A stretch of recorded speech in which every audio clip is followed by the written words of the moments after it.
श्रीकृष्ण गोविंद हरे मुरारे, श्रीनाथ नारायण वासुदेव। श्रीकृष्ण गोविंद हरे मुरारे, श्रीनाथ नारायण वासुदेव। श्रीकृष्ण गोविंद हरे मुरारे, श्रीनाथ नारायण वासुदेव। श्रीकृष्ण गोविंद हरे मुरारे, श्रीनाथ नारायण वासुदेव।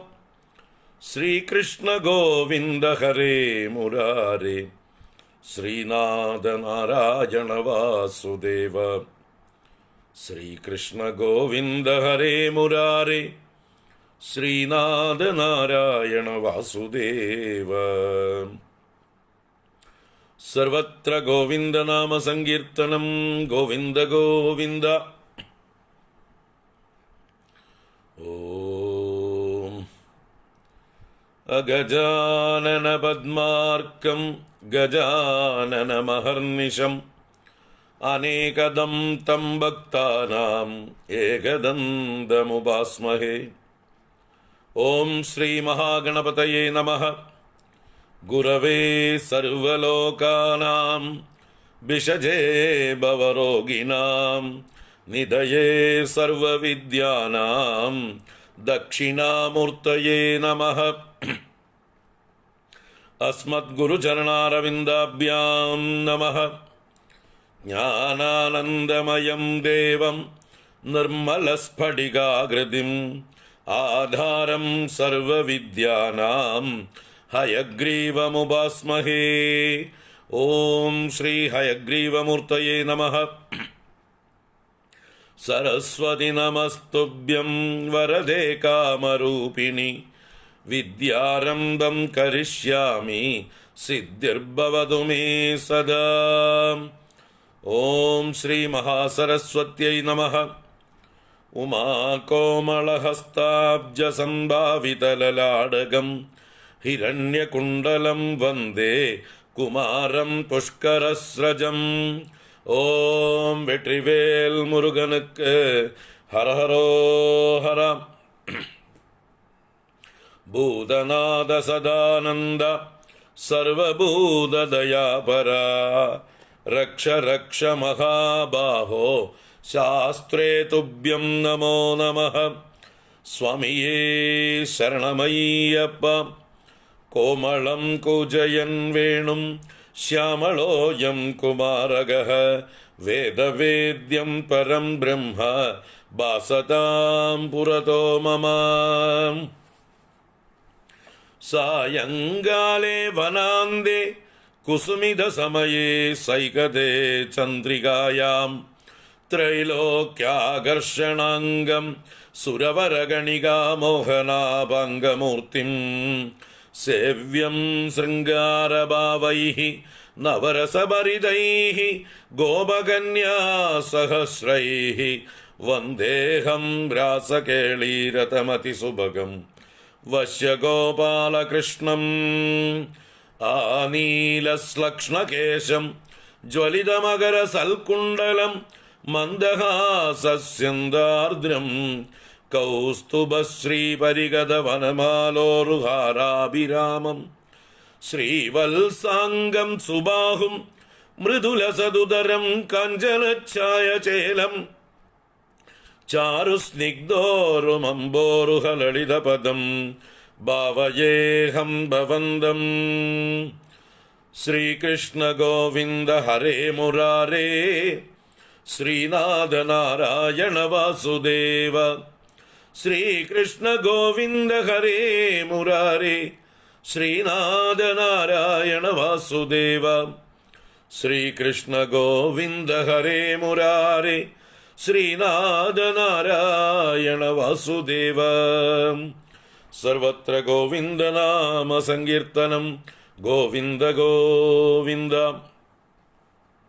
मोक्षाब्धिसारमय भागवदाख्य दद्नो, नारायणीय नवनीतमहो गृहीत्वा മായാമയൗഗപരിതപ്തജനായ യോദാത് നാരായണാവനിസുരായ നമോസ്തു തസ്മൈ.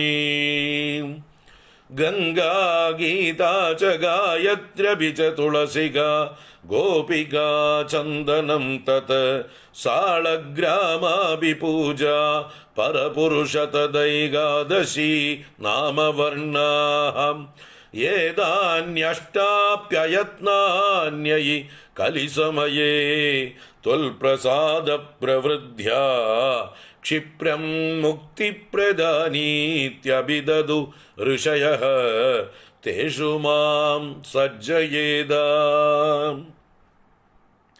പീതാംബരം കരവിരാജിതശങ്കചക്ര കൗമോദഗീ സരസിജം കരുണാസമുദ്രം രാധാസഹായമതിസുന്ദരമന്ദഹാസം വാതാലയേശമനിശം ഹൃദി ഭാവയാമി.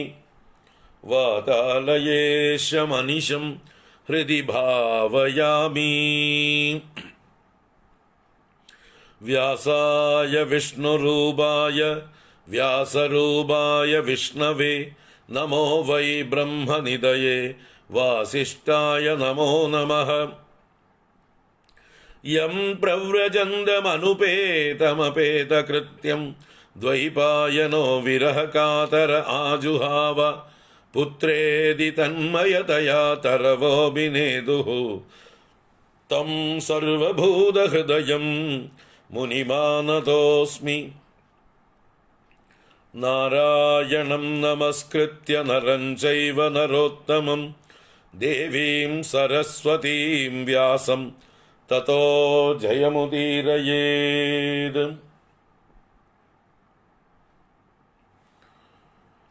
ഓം ശ്രീ ഗുരുഭ്യോ നമഃ. ഓം നമഃ ശിവായ. ഓം ശ്രീ മഹാദേവ്യൈ നമഃ. ഓം ശ്രീ ഗുരുവായൂരപ്പ ശരണം. ഓം നമോ ഭഗവതേ വാസുദേവായ. ഓം ശ്രീകൃഷ്ണ പരമാത്മനേ നമഃ. ഓം നമഃ പരമഋഷിഭ്യോ നമഃ. പരമഋഷിഭ്യഃ ഹരി ഓം. എല്ലാവർക്കും നമസ്കാരം. എല്ലാവർക്കും സുപ്രഭാതം, ശുഭദിനം, സുസ്വാഗതം. നാരായണ നാരായണീയ പഠന പരമ്പരയിലെ 17ാം എപ്പിസോഡിലേക്ക് ഏവർക്കും സുസ്വാഗതം.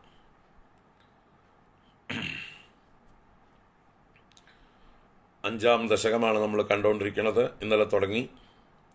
വിരാട് പുരുഷ ഉൽപ്പത്തി എന്നതാണ് 5ാം ദശകത്തിലെ വിഷയം.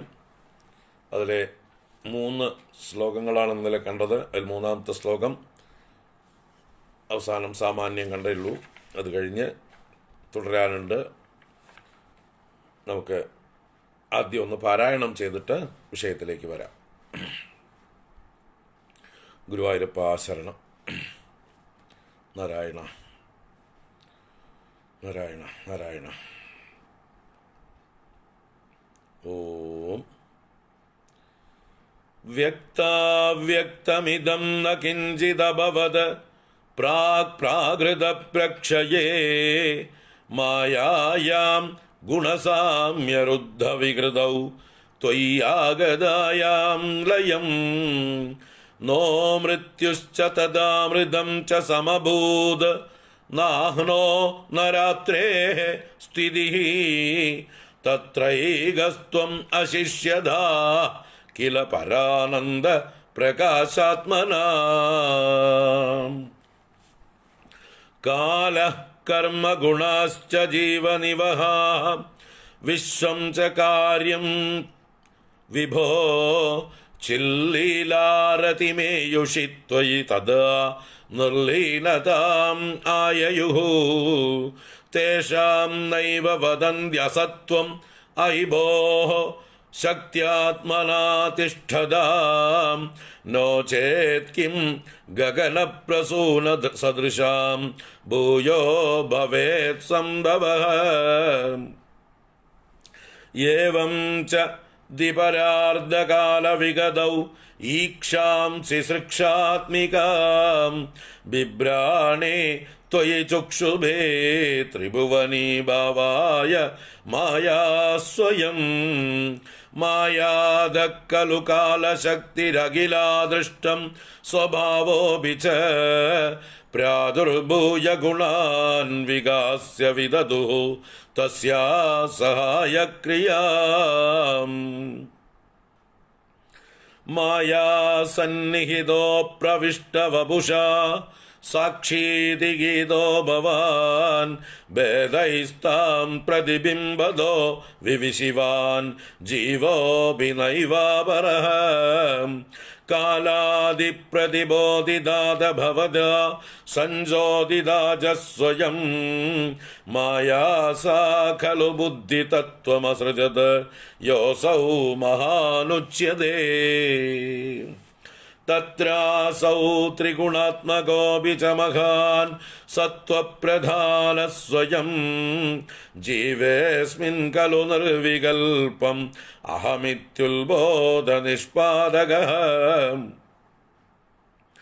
ചക്രേസ്മിൻ സവികൽപബോധകം അഹം തത്വം മഹാൻ കൽവസൗ സംപുഷ്ടം ത്രിഗുണൈസ്തമോതി ബഹുളം വിഷ്ണോ ഭവൽ പ്രേരണാത് സോഹം ച ത്രിഗുണക്രമാത് ത്രിവിധധാമാസാദ്യ വൈകാരികോ ഭൂയസ്തൈജസ താമസാ വിധിഭവൻ ആദ്യേന സത്വാത്മനാ ദേവാൻ ഇന്ദ്രിയമാനിനോ കൃത ദിശാവാദാർക്കപശ്വശ്വിനോ വന്നീന്ദ്രാച്യുതമിത്രഗാൻ വിദുവിധി ശ്രീരുദ്രശാരീരഗാൻ ഭൂമൻ മാനസബുദ്ധ്യഹങ്കൃതിമിളത് ചിത്താക്യവൃത്യന്വിതം തച്ചാന്തഃകരണം വിഭോ തവ ബലാത് സത്വാംശയേവാസൃജത് ജാതസ്തൈജസദോ ദശേന്ദ്രിയഗണസ്തത്താമസംശാത് പുനഃ തന്മാത്രം നഭസോ മരുൽപുരപതേ ശബ്ദോ ജനിത്വൽബലാത് ശബ്ദാദ് വ്യോമ തദസ്സർജിത വിഭോ സ്പർശം തതോ മാരുതം തസ്മാദ്രൂപമതോ മഹോദചരസം തോയം ച ഗന്ധം മഹീം ഏവം മാധവ പൂർവപൂർവകലനാദ്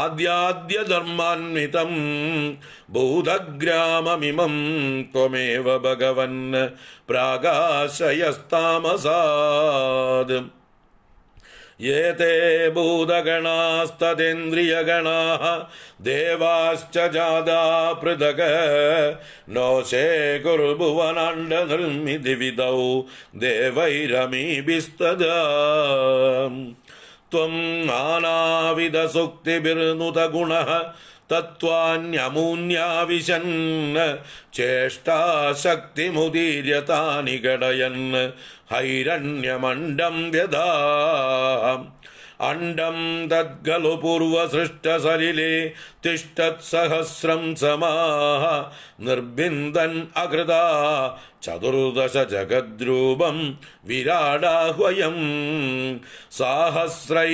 കരപാദമൂർധനിവഹൈഃ നിശേഷജീവാത്മകോ നിർബാധോऽസി മരുൽപുരാദിപ സമാം ത്രായസ്വ സർവാമയാത്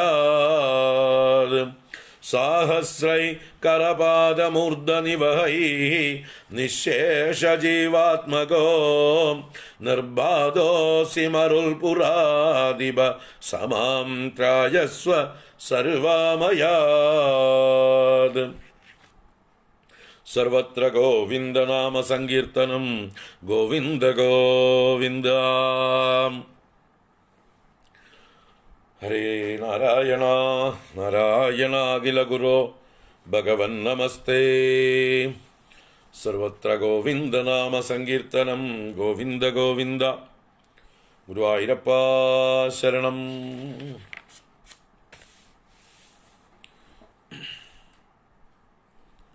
ഇപ്പോൾ വിരാട് പുരുഷ ഉത്പത്തി എന്നുള്ളതാണ് ദശകം 5 പേര് കൊടുത്തിരിക്കുന്നത്. വിരാട് പുരുഷ ഉത്പത്തി എന്ന് പറഞ്ഞാൽ എന്താണ്? വിശ്വോൽപത്തി എന്ന് തന്നെയാണ്, പ്രപഞ്ചോൽപത്തി എന്ന് തന്നെയാണ്. ഈ പ്രപഞ്ചം ഭഗവാന്റെ മൂർത്തമായ ഭാവം, ഭഗവാന്റെ രൂപം, വിവിധമായി രാജിക്കുന്നവൻ എന്നാണ് വിരാട് എന്ന പദത്തിനർത്ഥം. വിവിധം രാജതേ ഇതി വിരാട്. വിവിധം രാജതേ എന്ന് പറഞ്ഞാൽ പലതായി പ്രകാശിക്കുന്നത്, നാനാത്വമായി കാണപ്പെടുന്നത്. ഈ പ്രപഞ്ചത്തിൽ കാണുന്ന സ്ഥാവര ജംഗമാത്മകമായിരിക്കുന്നതെല്ലാം വിരാട്ടിലെ അവയവങ്ങളാകുന്നു.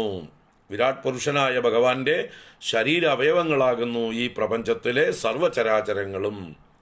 അപ്പോൾ വിവിധം രാജിക്കുന്നത്, പലതായി പ്രകാശിക്കുന്നത് വിരാട്ട്. വിശ്വം തന്നെയാണ് വിരാട്ട്, അത് തന്നെയാണ് വിഷ്ണു.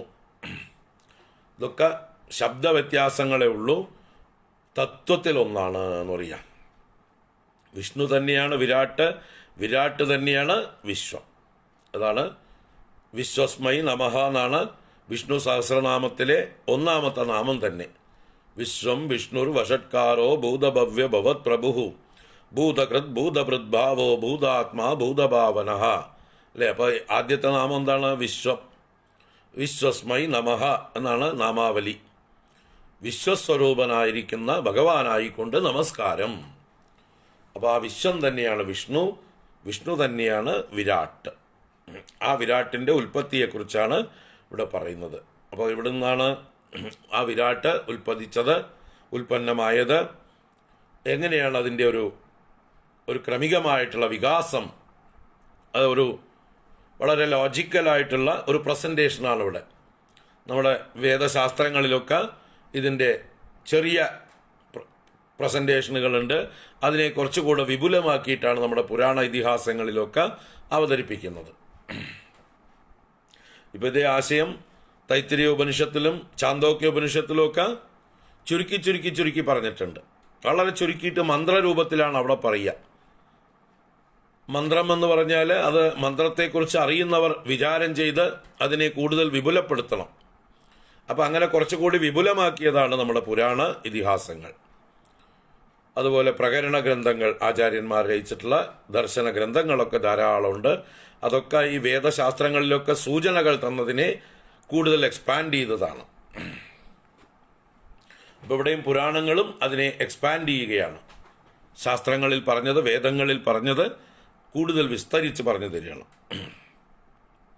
അപ്പോൾ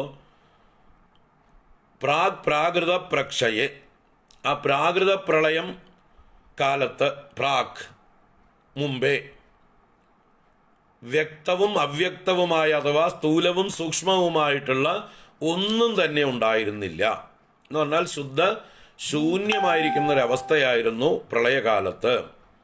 അതുപോലെ മായയും ഭഗവാനെ, ഗുരുവായൂരപ്പ ബ്രഹ്മസ്വരൂപനായ അങ്ങയിലേക്ക് ലയം പ്രാപിച്ചിരുന്നു. മായയുടെ ഗുണസാമ്യരുദ്ധ വികൃതിയായിരുന്നു. അപ്പോൾ വികൃതിക്ക് രോധം സംഭവിച്ചിരുന്നു, വികാരമാവുന്നതിന് തടസ്സം ഉണ്ടായിരുന്നു. ആ മായയെ ഇഷ്ടം പോലെ തുറന്നു വിട്ടിരുന്നില്ല, മായയെ അടക്കി വെച്ചിരിക്കുന്നതായിട്ടുള്ള അവസ്ഥയായിരുന്നു. മായയ്ക്ക് സ്വന്തം ഗുണങ്ങളെ പ്രകടിപ്പിക്കുവാനുള്ളതായിട്ടുള്ള ആ ഒരു അവസ്ഥയുണ്ടായിരുന്നില്ല പ്രളയകാലത്ത്. മായ സ്വയം അതിൻ്റെ ഗുണങ്ങളെ അടക്കി പിടിച്ചുകൊണ്ടിരുന്നു, ബാലൻസ്ഡ് ആയിട്ടുള്ള ഗുണങ്ങളോടുകൂടിയിരുന്നു. അങ്ങനെ ത്വയി ലയമാകതായാം, അങ്ങയിൽ ലയം പ്രാപിച്ചിരിക്കുകയാണ് ആ സമയത്ത് മൃത്യുവോ അമൃതമോ ഉണ്ടായിരുന്നില്ല. എന്ന് പറഞ്ഞാൽ ബന്ധമോ മോക്ഷമോ ഉണ്ടായിരുന്നില്ല, ദുഃഖങ്ങളൊന്നും ഉണ്ടായിരുന്നില്ല, അതുപോലെ പകലും രാത്രിയും ഉണ്ടായിരുന്നില്ല. അവിടെ അങ്ങ് ഏകൻ മാത്രം അവശേഷിച്ചിരുന്നു. പരമാനന്ദ പ്രകാശസ്വരൂപനായി ഏകനായ അങ്ങ് മാത്രം അവിടെ ശേഷിച്ചു. സദേവ സൗമ്യ ഇതമഗ്ര ആസീത് ഏകമേവ അദ്വിതീയം ബ്രഹ്മ എന്നൊക്കെ വേദങ്ങൾ, ഉപനിഷത്തുക്കൾ പറയുന്നു. ആ ഒരു ആശയത്തെ ഇവിടെ കുറെ കൂടി വിപുലമാക്കി എന്ന് പറയാം. പ്രകരണ ഗ്രന്ഥം എന്ന് പറഞ്ഞാൽ ശങ്കരാചാര്യരൊക്കെ ഈ വേദാന്തത്തെ വ്യാഖ്യാനിക്കാനായിട്ട് രചിച്ചിട്ടുള്ള കൃതികളെയാണ് പ്രകരണ ഗ്രന്ഥങ്ങൾ എന്ന് പറയുന്നത്. ഇപ്പോൾ വിവേക ചൂടാമണി, ഉപദേശ സാഹസ്രി, സർവവേദാന്ത സാരസംഗ്രഹം, അപരോക്ഷാനുഭൂതി, തത്വബോധം, ആത്മബോധം, വാക്യവൃത്തി, ഇങ്ങനെ അനേക ഈ ഉപനിഷത് വാക്യങ്ങളെ, വേദവാക്യങ്ങളെ വിചാരം ചെയ്യുന്നതായിട്ടുള്ള, വിപുലമാക്കി വിസ്തരിക്കുന്നതായിട്ടുള്ള വേദാന്ത കൃതികളെയാണ് പ്രകരണ ഗ്രന്ഥങ്ങൾ എന്ന് പറയുന്നത്. ഒറിജിനലിനെ ആശ്രയിച്ചുകൊണ്ട് സ്വതന്ത്രമാക്കി നിർമ്മിക്കപ്പെട്ടതായിട്ടുള്ള കൃതികൾ, അതാണ് പ്രകരണ ഗ്രന്ഥം. പഞ്ചദശി മുതലായത് മറ്റു പലരും നിർമ്മിച്ചതായിട്ടുള്ള പ്രകരണ ഗ്രന്ഥം. ഓരോരുത്തരും, ഒരുപാട് ആചാര്യന്മാർ പ്രകരണ ഗ്രന്ഥങ്ങൾ രചിച്ചിട്ടുണ്ട്. ഏറ്റവും കൂടുതലുള്ളത് ശങ്കരാചാര്യരുടെ ഇതാണ്. വേദാന്ത സിദ്ധാന്തങ്ങളെ സ്ഥാപിക്കാനായിക്കൊണ്ടും ഏറ്റവും ബിഗിനേഴ്സ് ആയിരിക്കുന്ന ആളുകൾക്ക് കൂടി വേദാന്ത ആശയങ്ങൾ ഗ്രഹിക്കാനുമായിക്കൊണ്ട് വളരെ ലളിതമായ സിമ്പിൾ ഭാഷയിൽ ശങ്കരാചാര്യരെ പോലെയുള്ള മഹാത്മാക്കൾ കൃതികൾ രചിച്ചിട്ടുണ്ട്. അതിനെയാണ് പ്രകരണ ഗ്രന്ഥങ്ങൾ എന്ന് പറയുന്നത്. അപ്പോൾ ഇരിക്കട്ടെ.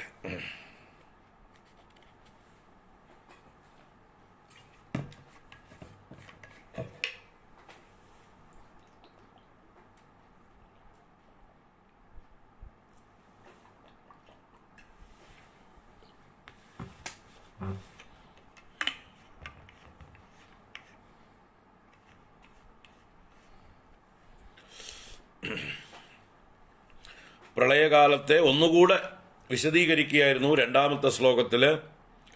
അവിടെ കാലമോ കർമ്മമോ ഗുണമോ ജീവസമൂഹങ്ങളോ കാര്യമായ വിശ്വമോ ഒന്നും പ്രകടമായിരുന്നില്ല.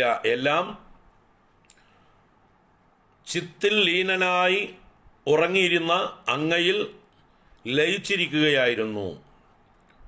ഈ പറഞ്ഞ ശക്തികളെല്ലാം അങ്ങയിൽ ലയിച്ചിരിക്കുകയായിരുന്നു. അവയുടെ തീർത്തും ഇല്ലായ്മയെ ആരും പറയുന്നില്ല. തേഷാം നൈവ വദന്തി അസത്വം. അവയുടെ അസത്വത്തെ, അവരുടെ സത്യമില്ലായ്മയെക്കുറിച്ച്, അവരുടെ ഇല്ലായ്മയെക്കുറിച്ച്, നോൺ എക്സിസ്റ്റൻസിനെ കുറിച്ച് ആരും പറഞ്ഞിട്ടില്ല. They are existing. How? Where? ഈ കാണുന്ന ഈ പ്രപഞ്ചത്തിന്റെ കാരണമായിരിക്കുന്ന കാലവും കർമ്മവും ഗുണവും ജീവസമൂഹങ്ങളും കാര്യമായ വിശ്വവും. അപ്പൊ കാലവും കർമ്മവും ഗുണവും ജീവസമൂഹങ്ങളും കാരണങ്ങളും വിശ്വം കാര്യവും. ഇത് പ്രകടമായിരുന്നില്ല എന്നേ ഉള്ളൂ, ഇല്ല എന്ന് പറഞ്ഞിട്ടില്ല. ദേ വർ സ്റ്റിൽ എക്സിസ്റ്റിംഗ്. ഹൗ? ശക്തിയാത്മനാ തിഷ്ഠതാം. അതിൻ്റെ ശക്തി രൂപത്തിലാണത് സ്ഥിതി ചെയ്തിരുന്നത്. ശക്തി എന്ന് പറഞ്ഞാൽ അവയുടെ പൊട്ടൻഷ്യൽ ഭാവത്തിൽ. അപ്പോൾ ശക്തിയായിട്ട് ഈ ഭഗവാനിൽ ലയിച്ചു ചേർന്നിരുന്നു. ആ മൊത്തത്തിൽ എല്ലാറ്റിനെയും ചേർത്തിട്ടാണ് മായ എന്ന് പറയുന്നത്. ഈ പ്രപഞ്ച സൃഷ്ടിക്ക് ആവശ്യമായിട്ടുള്ള സർവഘടകങ്ങളെയും ഗർഭത്തിൽ ധരിച്ചിരിക്കുന്നവളാണ് മായ. ഭഗവാന്റെ പത്നിയായിട്ട് മായയെ പറയുന്നത് അല്ലേ? ഭഗവാന് വേണ്ടി ഗർഭം ധരിക്കുന്നവളാണ് മായ. ഭഗവാന്റെ സങ്കല്പത്തിനനുസരിച്ച് സന്തതികളെ പ്രസവിച്ചു കൊടുക്കുന്ന ഭഗവാന്റെ പത്നിയാണ് മായ. അപ്പം ഈ മായയുടെ ഉള്ളിൽ എല്ലാം അടങ്ങിയിരിക്കുന്നു. മായയാകുന്ന അമ്മ, ആ ജഗന്മാതാവ്, ആ അമ്മ, ആ ചിത് ശക്തി സത്ശക്തിയായ ഭഗവാനിലേക്ക് ലയം പ്രാപിച്ചിരിക്കുകയാണ് പ്രളയകാലത്ത്. അവിടെ ചിദ്ഭാവം പോലും പ്രകടമല്ല. ചിദ്ഭാവം ഇല്ലായ്മയില്ല, ചിത്തുണ്ട് അവിടെ. ഭഗവാനിൽ ആ ചൈതന്യമുണ്ട്, ബോധമായിട്ടുണ്ട്. എങ്കിലും അതിൻ്റെ മറ്റ് ശക്തികളൊന്നും തന്നെ മാനിഫെസ്റ്റ് ചെയ്യുന്നില്ല, പ്രകടമല്ല. ഇപ്പോൾ ഒരു ഡോക്ടർ ഉറങ്ങുന്നതായിട്ടുള്ള സമയത്ത് അയാളുടെ ആ വൈദ്യശാസ്ത്രം പഠിച്ച അറിവ്, ഡോക്ടർ എന്നുള്ളതായിട്ടുള്ള അറിവ് എവിടെയും പോയിട്ടൊന്നുമില്ല. പോയെങ്കിൽ അയാൾ ഉണർന്നു വരുമ്പോൾ ഡോക്ടർ അല്ലാതെ ഉണരണം എന്ന് വെച്ചാൽ അയാൾക്ക് പിറ്റേ ദിവസം രാവിലെ ഉണർന്നു വരുമ്പോൾ ആ കഴിവുകളൊക്കെ നഷ്ടപ്പെട്ടിട്ടുണ്ടാവണം. കാരണം അത് പോയി. ഉറങ്ങിയപ്പോൾ ഡോക്ടർ പോയി, ഡോക്ടറുടെ വൈദ്യശാസ്ത്ര നൈപുണ്യമെല്ലാം പോയി. അങ്ങനെ പോകുന്നുണ്ടോ? ഇല്ല. ഉറങ്ങുന്ന ആളെ പക്ഷെ ഡോക്ടറാണെന്ന് നമുക്ക് അറിയാനൊന്നും ലക്ഷണങ്ങളൊന്നുമില്ല. റെയിൽവേ സ്റ്റേഷൻ പ്ലാറ്റ്ഫോമിലോ റിട്ടയറിംഗ് റൂംസിലോ അല്ലെങ്കിൽ മറ്റേ വെയിറ്റിംഗ് റൂമിലൊക്കെ പലരും വിശ്രമിക്കുന്നുണ്ടാവും അല്ലേ? ആരാണെന്ന് പറയാൻ പറ്റുമോ നമുക്ക്? എന്തൊക്കെ കയ്യിലിരിപ്പാണ് അവരുടെ ഉള്ളിലുള്ളതെന്ന് അറിയാൻ പറ്റുമോ? ഉറങ്ങുകയാണ് അവർ, ഇരുന്നുറങ്ങുക, അല്ലെങ്കിൽ കിടന്നുറങ്ങുണ്ടാവും പലരും. ആ ഉറങ്ങുന്നവരുടെ ഉള്ളിൽ ഈ ശക്തിയൊക്കെ ഉറങ്ങിക്കിടക്കുകയാണ്, ലയം പ്രാപിച്ചിരിക്കുകയാണ്, പ്രകടമല്ല. അതുപോലെ അവർക്ക് യാത്ര ചെയ്യുമ്പോഴും ആവശ്യമില്ലെങ്കിൽ പ്രകടമാവില്ല. എപ്പോഴാണോ ഒരാൾക്കൊരു ആക്സിഡൻറ്റ് പറ്റുന്നത്, ഒരു അപകടം പറ്റുന്നത്, അപ്പോൾ ആ ഡോക്ടറിലെ വൈദ്യശാസ്ത്രജ്ഞൻ ആ നൈപുണ്യം അതെല്ലാം സടകുടഞ്ഞ് പുറത്തേക്ക് വരും അല്ലേ? അയാൾ ചികിത്സിക്കുന്നത് കാണുമ്പോൾ, അല്ലെങ്കിൽ ഒരാൾ ബോഹാത്സ്യപ്പെട്ട് വീണു എന്ന് വിചാരിക്കുക, അപ്പോൾ ഇയാൾ ഓടി വന്നിട്ട് പൾസ് പിടിച്ചു നോക്കണു. അപ്പോഴാണ് നമുക്ക് സംശയം, ഇയാൾ ആരാന്ന്. ഇത്രയും നേരം ഉറങ്ങിക്കിടന്ന ആളെ നമ്മൾ ഡോക്ടറായിട്ട് കരുതിയിരുന്നില്ല. പക്ഷെ ചാടി എഴുന്നേറ്റ ആളുണ്ട്, ഈ വീണ് കിടക്കുന്ന ആളുടെ പൾസ് പിടിച്ചു നോക്കുന്നു. അപ്പം നമുക്ക് മനസ്സിലായി ഇയാളിൽ ഒരു ഡോക്ടർ ഉറങ്ങിക്കിടപ്പുണ്ട് എന്ന്. അങ്ങനെ ഇയാൾക്ക് എന്തെങ്കിലും ഒരു ആപത്ത് വന്നു എന്ന് കണ്ടാൽ ചിലപ്പോൾ അയാളുടെ പെട്ടിയൊക്കെ തുറക്കുന്ന കാണാം. ആ പെട്ടിയൊക്കെ തുറന്ന് സ്റ്റെതസ്കോപ്പ് എടുക്കുന്നത് കാണാം, ചിലപ്പോൾ വേറെ പല മരുന്നുകൾ എടുക്കുന്നത് കാണാം, ഫസ്റ്റ് എയ്ഡ് ചെയ്യുന്നത് കാണാം അല്ലേ? അപ്പോഴാണ് നമ്മൾ അറിയുന്നത്, അല്ല മൂപ്പരൊരു ഡോക്ടറായിരുന്നോ എന്ന്. അപ്പോൾ മൂപ്പരിലെ ഡോക്ടർ എവിടെയായിരുന്നു? ശക്തിയാത്മനാ തിഷ്ഠത, ശക്തിഭാവത്തിൽ പൊട്ടൻസി ആയിട്ട് കിടക്കുകയായിരുന്നു. Not expressed, not manifested, unmanifest ആയിട്ട് കിടക്കുകയാണ്. അതാണ് ഇവിടെയും പ്രളയകാലത്ത് ഈ പ്രപഞ്ചത്തിൻ്റെ കാരണമായിരിക്കുന്നതെല്ലാം തന്നെ ശക്തിയാത്മനാ തിഷ്ഠതി, അല്ലാതെ തീർത്തും ഇല്ലാതെ ആയിട്ടില്ല. ഇല്ലെങ്കിൽ പിന്നെ ഉണ്ടാവുകയില്ല. അതാണ് ഇവിടെ പറയുന്നത്. നോ ചേത് കിം ഗഗനപ്രസൂന സദൃശാം ഭൂയോ ഭവേത് സംഭവ. ഗഗനപ്രസൂന സദൃശാം തേഷാം, ആകാശകുസുമം പോലെ തീരെ ഇല്ലാത്ത വസ്തുക്കളായിരുന്നുവെങ്കിൽ പിന്നെ അവയ്ക്ക് ഉണ്ടാകാനുള്ള സാധ്യതയുണ്ടോ? ഇല്ലാത്തതിൽ നിന്ന് എന്തെങ്കിലും ഉണ്ടാകുമോ? ഇല്ലല്ലോ. ഉള്ളതിൽ നിന്നല്ലേ എന്തെങ്കിലും ഉണ്ടാവുള്ളൂ അല്ലേ? ഉള്ളതിൽ നിന്നല്ലേ എന്തെങ്കിലും ഉണ്ടാവുള്ളൂ. അപ്പോൾ ഉള്ളത് എന്തൊക്കെയോ അവിടെ ഉണ്ടായിരുന്നു, അതിൽ നിന്നാണ് ഇതെല്ലാം ഉണ്ടായത്. ഒരു വസ്തുവിൽ എന്തൊക്കെ സാധ്യതകളുണ്ടോ അതിനെ മാത്രമേ നമുക്ക് പുറത്തേക്ക് കൊണ്ടുവരാൻ പറ്റുള്ളൂ. മത്തം കുത്തിയാൽ കുമ്പളം മുളയ്ക്കില്ല, മുളയ്ക്കോ? അതുപോലെ ശൂന്യം കുത്തിയിട്ടാൽ ശൂന്യമേ മുളയ്ക്കും. മനസ്സിലാവുണ്ടോ? ശൂന്യം കുത്തിയിട്ടാൽ ശൂന്യമേ മുളയ്ക്കും. അപ്പം മത്തം കുത്തിയാൽ കുമ്പളം മുളയ്ക്കില്ല എന്ന് പറഞ്ഞ പോലെ ഈ പ്രപഞ്ചം ശൂന്യമായിരുന്നുവെങ്കിൽ, എന്ന് പറഞ്ഞാൽ പ്രളയകാലത്ത് തീരെ ഇല്ലായിരുന്നുവെങ്കിൽ അതിനെ മാനിഫെസ്റ്റ് ചെയ്യാൻ സാധ്യമല്ല. അപ്പം അത് ഉണ്ടായിരുന്നു. അത് സൂക്ഷ്മരൂപത്തിൽ, അവ്യക്ത രൂപത്തിൽ, പരമകാരണ രൂപത്തിൽ ഭഗവാനിൽ അതിൻ്റെ ശക്തിയായി ലയിച്ചിരിക്കുകയായിരുന്നു. ഭഗവാൻ ഈ എല്ലാ ശക്തികളെയും ഉൾക്കൊള്ളുന്നവനാണ്.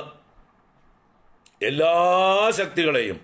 ഈ ലോകത്തിൽ നിങ്ങൾക്ക് എന്തൊക്കെ സങ്കല്പിക്കാൻ പറ്റുമോ, എന്തൊക്കെ നിങ്ങൾ അറിഞ്ഞതും അറിയാത്തതായിട്ടുള്ളതുമായിട്ട് വസ്തുക്കളുണ്ടോ, അതിൻ്റെയൊക്കെ സാധ്യത എവിടെയാണ് ഉണ്ടായിരുന്നത്? ആ ശക്തിയിലാണ്. ആ പ്രളയകാലത്ത് ശേഷിച്ചിരുന്ന ആ ബ്രഹ്മശക്തിയിലാണ്, ഭഗവത് ശക്തിയിലാണ്. ആ ഭഗവാന്റെ ഉള്ളിലെല്ലാം അടങ്ങിയിരുന്നു. അതുകൊണ്ട് അവനെ ഓമനി പൊട്ടൻ്റ് എന്ന് പറയുന്നു. അവൻ സർവശക്തനാണ്, എന്തും സൃഷ്ടിക്കുവാൻ സാമർഥ്യമുള്ളവനാണ്. അവൻ്റെ ഉള്ളിലെല്ലാം അടങ്ങിയിരിക്കുകയായിരുന്നു. ഇപ്പോഴും പലതും അടങ്ങിയിരിപ്പുണ്ട്, നമുക്കറിയില്ല. നമ്മൾ ഇന്ന് വരെ എൻസൈക്ലോപീഡിയകളിലൊക്കെ പേര് ചേർത്തിട്ടുള്ള വസ്തുക്കളൊന്നും അതല്ല, ഇനിയും ചേർക്കാൻ കിടക്കുന്നു അല്ലേ? ഈ എൻസൈക്ലോപീഡിയകൾ കാലാകാലം അപ്ഡേറ്റ് ചെയ്തുകൊണ്ടേയിരിക്കണം. പുതിയ പുതിയ പുതിയ വസ്തുക്കൾ വന്നുകൊണ്ടേയിരിക്കണം. ഈ കൊറോണ ഒരു കൊല്ലം മുമ്പ് ഉണ്ടായിരുന്നില്ല. ഇപ്പോൾ കൊറോണയും എൻസൈക്ലോപീഡിയയിൽ കയറി അല്ലേ? ഇനിയിപ്പോൾ ഏതൊക്കെ പുതിയ പുതിയ വൈറസുകൾ വരാനിരിക്കുന്നുവോ അതും വരും, എൻസൈക്ലോപീഡിയയിൽ കയറും. അപ്പൊ ഇതൊക്കെ എവിടെ ഉണ്ടായിരുന്നു? ഇതൊക്കെ അതിന്റെ സാധ്യതാ രൂപത്തിലുണ്ടായിരുന്നു. എവിടെ? ഭഗവാനിൽ ഉള്ളത് കൊണ്ടാണ് ഇതൊക്കെ ഉണ്ടായത്. അല്ലാതെ ശൂന്യത്തിൽ നിന്നൊരു കൊറോണ ഉണ്ടായിട്ടില്ല. ശൂന്യത്തിൽ നിന്ന് ഉണ്ടാവില്ല. അപ്പൊ ശൂന്യത്തിൽ നിന്ന് ശൂന്യമേ ഉണ്ടാവും. അപ്പോ നമ്മുടെ എന്താ പറയുക, ഏതെങ്കിലും യുക്തിവാദികളോ ശാസ്ത്രജ്ഞന്മാരോ ആരെങ്കിലും പറയാണ് മുമ്പ് ഇവിടെ ഒന്നും ഉണ്ടായിരുന്നില്ല, ശുദ്ധ ശൂന്യമായിരുന്നു എന്ന് പറയുമ്പോൾ എവിടുന്നാണ് പിന്നെ ഇതെല്ലാം ഉണ്ടായത് എന്നും കൂടി അവർ പറയാൻ ബാധ്യസ്ഥരാണ്. അല്ലെങ്കിൽ അവരുടെ തലയ്ക്കകത്ത് ശൂന്യതയാണ് എന്ന് നമുക്ക് ബോധിക്കാം.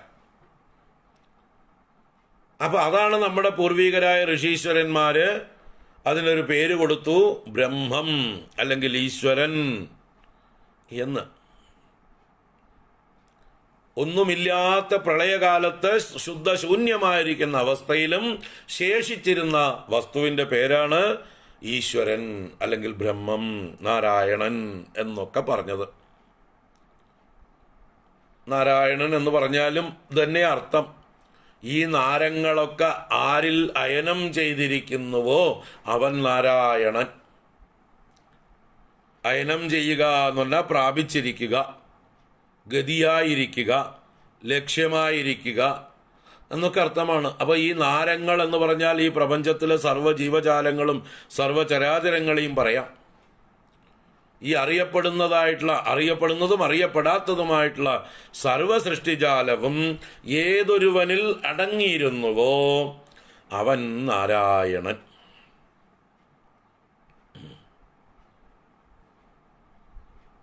നാരായണൻ എന്നുള്ളത് ഒരു അർത്ഥമുള്ള പദമാണ്, വെറുതെ എന്തെങ്കിലും പറഞ്ഞതല്ല. സംസ്കൃത ഭാഷയിലെ അർത്ഥമുള്ള പദമാണത്.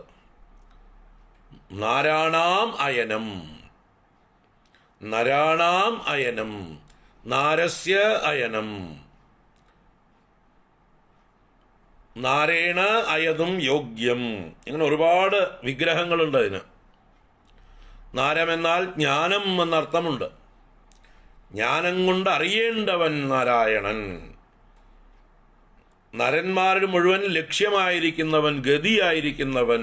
നമ്മളൊക്കെ ഏതൊന്നിനെ പ്രാപിച്ചാൽ നമുക്ക് സ്വസ്ഥതയുണ്ടാകുമോ അവൻ നാരായണൻ. അപ്പം ഇങ്ങനെ ഒരുപാട് നാരായണ ശബ്ദത്തിന് വിഗ്രഹമുണ്ട്, ഒരുപാട് അർത്ഥം പറയാനുണ്ട്. അപ്പം എല്ലാറ്റിനെയും ഗർഭത്തിൽ ധരിച്ചവൻ എന്നാണ് നാരായണ ശബ്ദത്തിൻ്റെ അർത്ഥം. ഒരർത്ഥം അനേക അർത്ഥങ്ങളിൽ ഒരർത്ഥം. ഈ പ്രപഞ്ചത്തെ മുഴുവൻ എന്താ പറയുക, പൊട്ടൻഷ്യൽ, അതിൻ്റെ പൊട്ടൻഷ്യൽ ഭാവത്തിൽ തൻ്റെ ഉള്ളിൽ അടക്കിയവൻ, അവനാണ് നാരായണൻ. അപ്പം നമ്മുടെ പൂർവികർ നല്ല ബോധത്തോടു കൂടിയിട്ട പേരുകളാണ് ഇതൊക്കെ. തത്വം അറിഞ്ഞുകൊണ്ടാണ്. ആ നാരായണനിൽ നിന്നാണ് ഈ ലോകരൂപമായ താമരയുണ്ടായത്. അതാണ് നാരായണന്റെ നാഭീ കമലത്തിൽ നിന്ന് താമര ഉണ്ടായി പൊങ്ങി വന്നത്. ആ താമര ഈ ലോകരൂപമാണ്. ഈ ലോകത്തിൻ്റെ എന്താ പറയുക, ഒരു പ്രതീകമാണ് താമര. അതിലിരിക്കുന്ന ബ്രഹ്മദേവൻ ഈ ലോകത്തിൻ്റെ അന്ധക്കരണമാണ്, ലോകത്തിൻ്റെ സമഷ്ടി മനസ്സാണ് ബ്രഹ്മദേവൻ. ഇതൊക്കെ നമ്മുടെ പൂർവികര് ഋഷീശ്വരന്മാര് നമ്മുടെയൊക്കെ എത്രയോ ഇരട്ടി ഭാവനാ സമ്പന്നന്മാരാണ് അവര് ഋഷീശ്വരന്മാർ കവികളാണ്. ആ കവികളുടെ കവിഭാവനകളാണ് ഈ ചിത്രങ്ങളൊക്കെ നമുക്ക് വരച്ചു തന്നത്. ആ കവികളുടെ ഭാവനകളാണിതെല്ലാം. ചിത്രം വരച്ചു തരികയാണ് നമ്മൾ. ആ തത്വത്തെ എങ്ങനെ വരച്ചു തന്നാൽ നിങ്ങൾക്ക് എളുപ്പം കൊണ്ടു നടക്കാം. നിങ്ങളുടെ ഉള്ളില് ഒരു ഉറച്ച ഒരു രൂപത്തെ തരികയാണ് ഇങ്ങനെയൊക്കെ രൂപങ്ങളെ കൊണ്ട്. ആ തത്വത്തെ നമ്മൾ ആരാധിക്കുന്നതിലൂടെ നമ്മൾ ഈ പരമമായ സത്യത്തെ തന്നെയാണ് ആരാധിക്കുന്നത്. സത്യം പരം ധീമഹി. ആ പരമസത്യത്തെ ഞങ്ങൾ നിരന്തരം വിചാരം ചെയ്യുന്നു, നിരന്തരം അനുസന്ധാനം ചെയ്യുന്നു. അപ്പോൾ എല്ലാം അതിൻ്റെ ശക്തിഭാവത്തിൽ, ആ ബ്രഹ്മതത്വത്തിൽ ലയിച്ചു കിടക്കുന്ന അവസ്ഥയാണ് പ്രളയം. ആ പൊട്ടൻസി ഉണ്ട്, ആ എക്സിസ്റ്റൻസ് ഉണ്ട്. എക്സിസ്റ്റൻസ് എന്ന പ്രിൻസിപ്പിൾ അവിടെയുണ്ട്. ആ എക്സിസ്റ്റൻസിൽ നിന്നാണ് പിന്നീടുള്ള എല്ലാ വസ്തുക്കൾക്കും എക്സിസ്റ്റൻസ് കടം കൊടുത്തത്. അതിൻ്റെ എക്സിസ്റ്റൻസ് ആണ് ഇതിൻ്റെയൊക്കെ എക്സിസ്റ്റൻസ്. ഈ കാണുന്ന ഈ പ്രപഞ്ചത്തിൻ്റെ മുഴുവൻ എക്സിസ്റ്റൻസ് പൂർണ്ണം അധ പൂർണ്ണമിതം. ഇതം പൂർണ്ണം, ആ പൂർണ്ണത്തിൽ നിന്ന് വന്നതാണ്. പൂർണ്ണാത് പൂർണ്ണമുദച്യത്തെ. തത് പൂർണ്ണാത് പൂർണ്ണം ആദായ പൂർണ്ണസ്യ പൂർണ്ണമാദായ പൂർണ്ണമേവ അവശിഷ്യത്തെ. അവിടുത്തെ പൂർണ്ണ ശബ്ദം ഇൻഫിനിറ്റിയാണ്. ഇൻഫിനിറ്റി, അത് ഇൻഫിനിറ്റിയാണ്. ആ ഇൻഫിനിറ്റിയിൽ നിന്ന് ഈ ഇൻഫിനിറ്റി ഉണ്ടായി, ഈ പ്രപഞ്ചമെന്ന ഇൻഫിനിറ്റി. ആ ഇൻഫിനിറ്റിയിൽ നിന്ന് ഈ ഇൻഫിനിറ്റിയെ എടുത്തു കഴിഞ്ഞാലും പിന്നെയും ഇൻഫിനിറ്റി ശേഷിക്കുന്നു. പൂർണ്ണസ്യ പൂർണ്ണമാദായ പൂർണ്ണമേവ അവശിഷ്യത. ഇൻഫിനിറ്റിയിൽ നിന്ന് എന്തെടുത്താലും ഇൻഫിനിറ്റി ശേഷിക്കും. ഇൻഫിനിറ്റിക്ക് ഒരു കുറവുണ്ടാവില്ല. Infinity plus anything is infinity, infinity minus anything is infinity, infinity into anything is infinity. ഏത് കാൽക്കുലേഷനും ഇൻഫിനിറ്റിയോട് ചേർത്ത് ചെയ്താൽ ഇൻഫിനിറ്റി തന്നെയാണ് ഉത്തരം. അപ്പോൾ ആ ഇൻഫിനിറ്റിയിൽ നിന്ന്, അതാണ് പൂർണ്ണ ശബ്ദത്തിൻ്റെ ഒരു അർത്ഥം. പൂർണ്ണമെന്നാൽ ഇൻഫിനിറ്റിയാണ്. ആ അനന്തതയിൽ നിന്ന് ഈ അനന്തമായ പ്രപഞ്ചം ആവിർഭവിച്ചു. ഈ അനന്തമായ പ്രപഞ്ചം അതിൽ നിന്ന് എടുത്തപ്പോൾ ആ അനന്തത ഇല്ലാതായോ? ആ അനന്തതയ്ക്ക് ഒരു കോട്ടവും ഉണ്ടായിട്ടില്ല. It still remains infinite.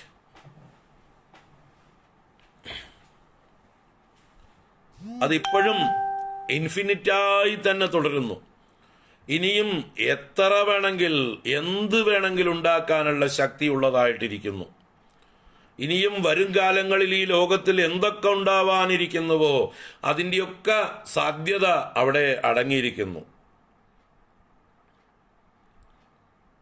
അതാണ് ഈശ്വരനെ സർവശക്തൻ എന്ന് പറയുന്നത്. നമുക്ക് പ്രഡിക്റ്റ് ചെയ്യാൻ പറ്റില്ല. നാളെ എന്താ ഉണ്ടാവുക, മറ്റന്നാൾ എന്താ ഉണ്ടാവുക, 10 കൊല്ലം കഴിഞ്ഞാൽ എന്താ ഉണ്ടാവുക, 100 കൊല്ലം കഴിഞ്ഞാൽ എന്താ ഉണ്ടാവുക, 1000 കൊല്ലം കഴിഞ്ഞാൽ എന്താ ഉണ്ടാവുക, 1,00,000 കൊല്ലം കഴിഞ്ഞാൽ എന്താ ഉണ്ടാവുക. അന്നിങ്ങനെയൊന്നും ആയിരിക്കില്ല ലോകം. എന്നാലും എന്തൊക്കെ ഉണ്ടാവുന്നുവോ ആ ഉണ്ടാവാനുള്ള സാധ്യതകളൊക്കെ ഇപ്പോഴും ആരുടെ ഉള്ളിൽ അടങ്ങിയിരിക്കുന്നുവോ. He is the omnipotent, he is Brahman. അതാണ് ബ്രഹ്മം. എല്ലാറ്റിലും വെച്ച് വലുത്, എല്ലാറ്റിനെയും ഉൾക്കൊള്ളുന്നത്, ഓൾ ഇൻക്ലൂസീവ്, ഇൻഫിനിറ്റി. അതാണ് ബ്രഹ്മം എന്ന ശബ്ദത്തിന് അർത്ഥം. ഓൾ ഇൻക്ലൂസീവ്, ഒംനീഷ്യന്റ്, ഒംനിപൊട്ടന്റ്,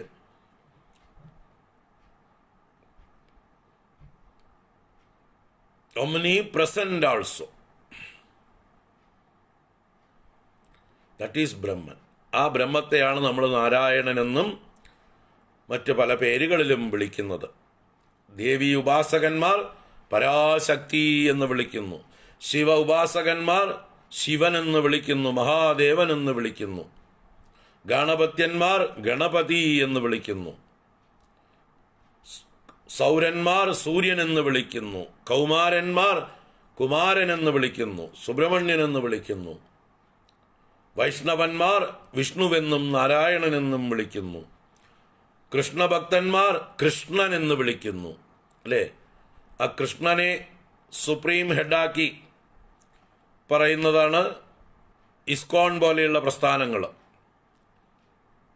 അവർ ഫോളോ ചെയ്യുന്നത് ഭാഗവതത്തേക്കാൾ മറ്റ് പല ബ്രഹ്മവൈവർത്ത പുരാണം മുതലായിട്ടുള്ള പുരാണങ്ങളാണ്.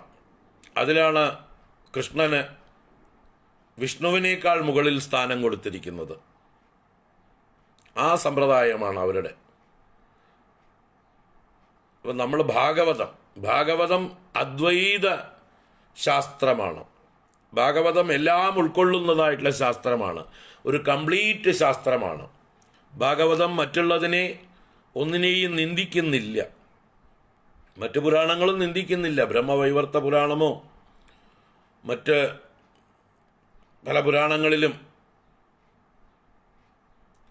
അത് വർണ്ണിക്കുമ്പോഴും തത്വം സൂചിപ്പിച്ചുകൊണ്ട് തന്നെയാണ് വർണ്ണിച്ചിട്ടുള്ളത്. അപ്പോൾ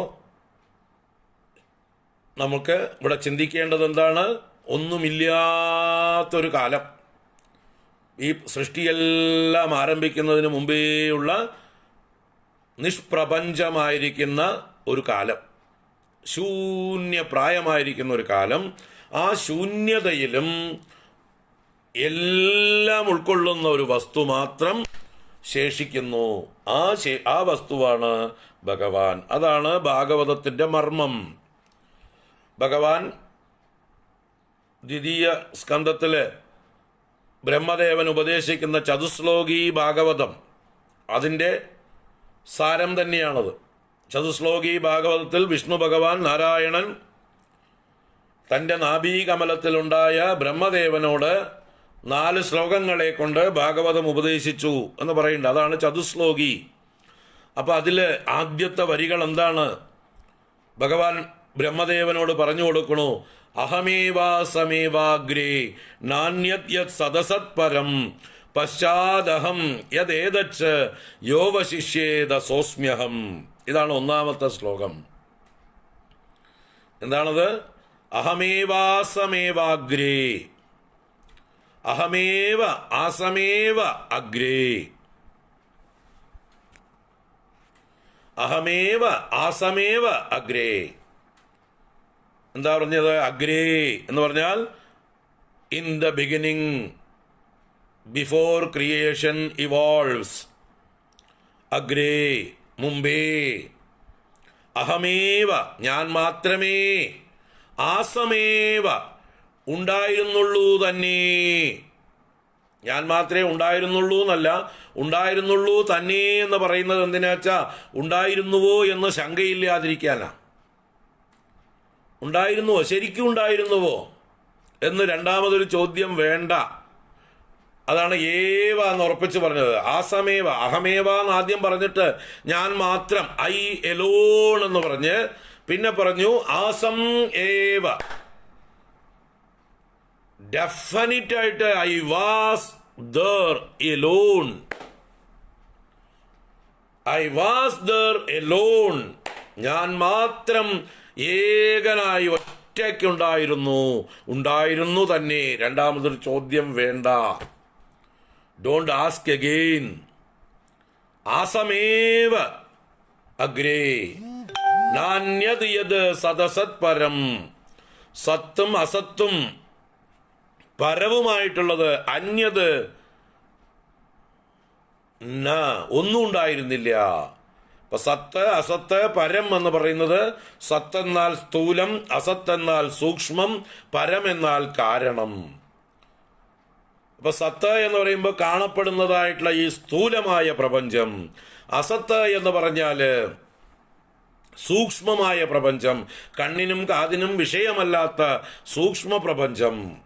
നമ്മുടെ മനസ്സ് ബുദ്ധിയൊക്കെ സൂക്ഷ്മങ്ങളാണ്, നമ്മുടെ ഇന്ദ്രിയ ശക്തികളൊക്കെ സൂക്ഷ്മങ്ങളാണ്, പ്രാണൻ സൂക്ഷ്മമാണ്, അത് സൂക്ഷ്മ പ്രപഞ്ചം. അപ്പൊ സ്ഥൂലം സൂക്ഷ്മം, അതാണ് സത്തും അസത്തും. പരമോ, പരം കാരണം. കാരണം എന്ന് പറഞ്ഞാൽ ഈ തത്വങ്ങൾ തന്നെ, ഇതൊക്കെ ഉണ്ടാക്കിയ റോ മെറ്റീരിയൽസ്. ഇവിടെ കാലകർമ്മ ഗുണാശ്ച എന്നൊക്കെ പറഞ്ഞില്ലേ, ആ കാലവും കർമ്മവും ഗുണവും അടക്കം, ജീവസമൂഹങ്ങളൊക്കെ അടക്കം, അത് പരം, അത് കാരണം. അപ്പൊ സദസത് പരം അന്യത് ന, സത്തും അസത്തും പരവുമായിട്ടുള്ളത് ഒന്നും തന്നെ ഉണ്ടായിരുന്നില്ല. Nothing was there, I alone was there. അത് sure, definite. Don't ask again. ഒന്നുകൂടെ ചോദിക്കേണ്ട ആവശ്യമില്ല. തീർച്ചയായിട്ടും അങ്ങ് ഉണ്ടായിരുന്നോ എന്നൊരിക്കൽ കൂടെ ചോദിക്കേണ്ട ആവശ്യമില്ല. അഹമേവ ആസമേവ അഗ്രേ നാന്യത് യത് സദസത് പരം പശ്ചാദഹം യദേതച്ച്. യതേതത് എന്ന് പറയുമ്പോൾ ഏതത് എന്നുള്ളത് വർത്തമാനത്തെ സൂചിപ്പിക്കുന്നതാണ്. ഇത് എന്നാണ് അർത്ഥം. ഓൾ ദാറ്റ് ഹിയർ ഈസ്, ഇവിടെ നിങ്ങൾ കാണുന്നതെല്ലാം, യതേതത് ഓൾ ദാറ്റ് ഹിയർ ഈസ് പശ്ചാദഹം, ഞാൻ തന്നെയാണ് അതായി ഭവിച്ചത്. I became all these, I myself became everything.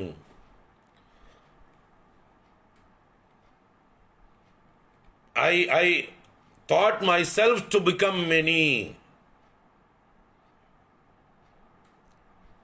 So അകാമയത ബഹുസ്യാം പ്രജായേതി, ഞാൻ സങ്കൽപ്പിച്ചു ഞാൻ പലതായി തീരട്ടെ എന്ന്.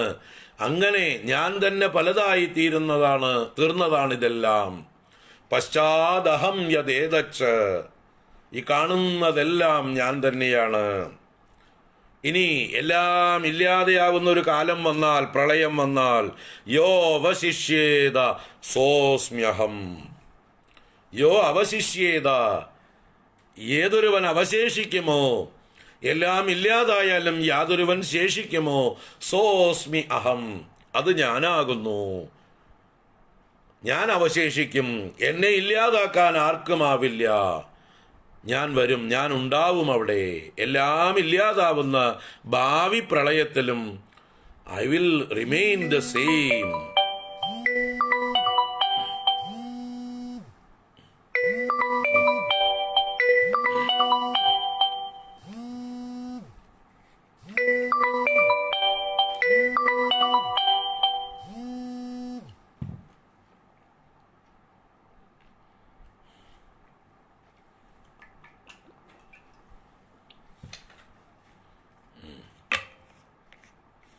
നാരായണ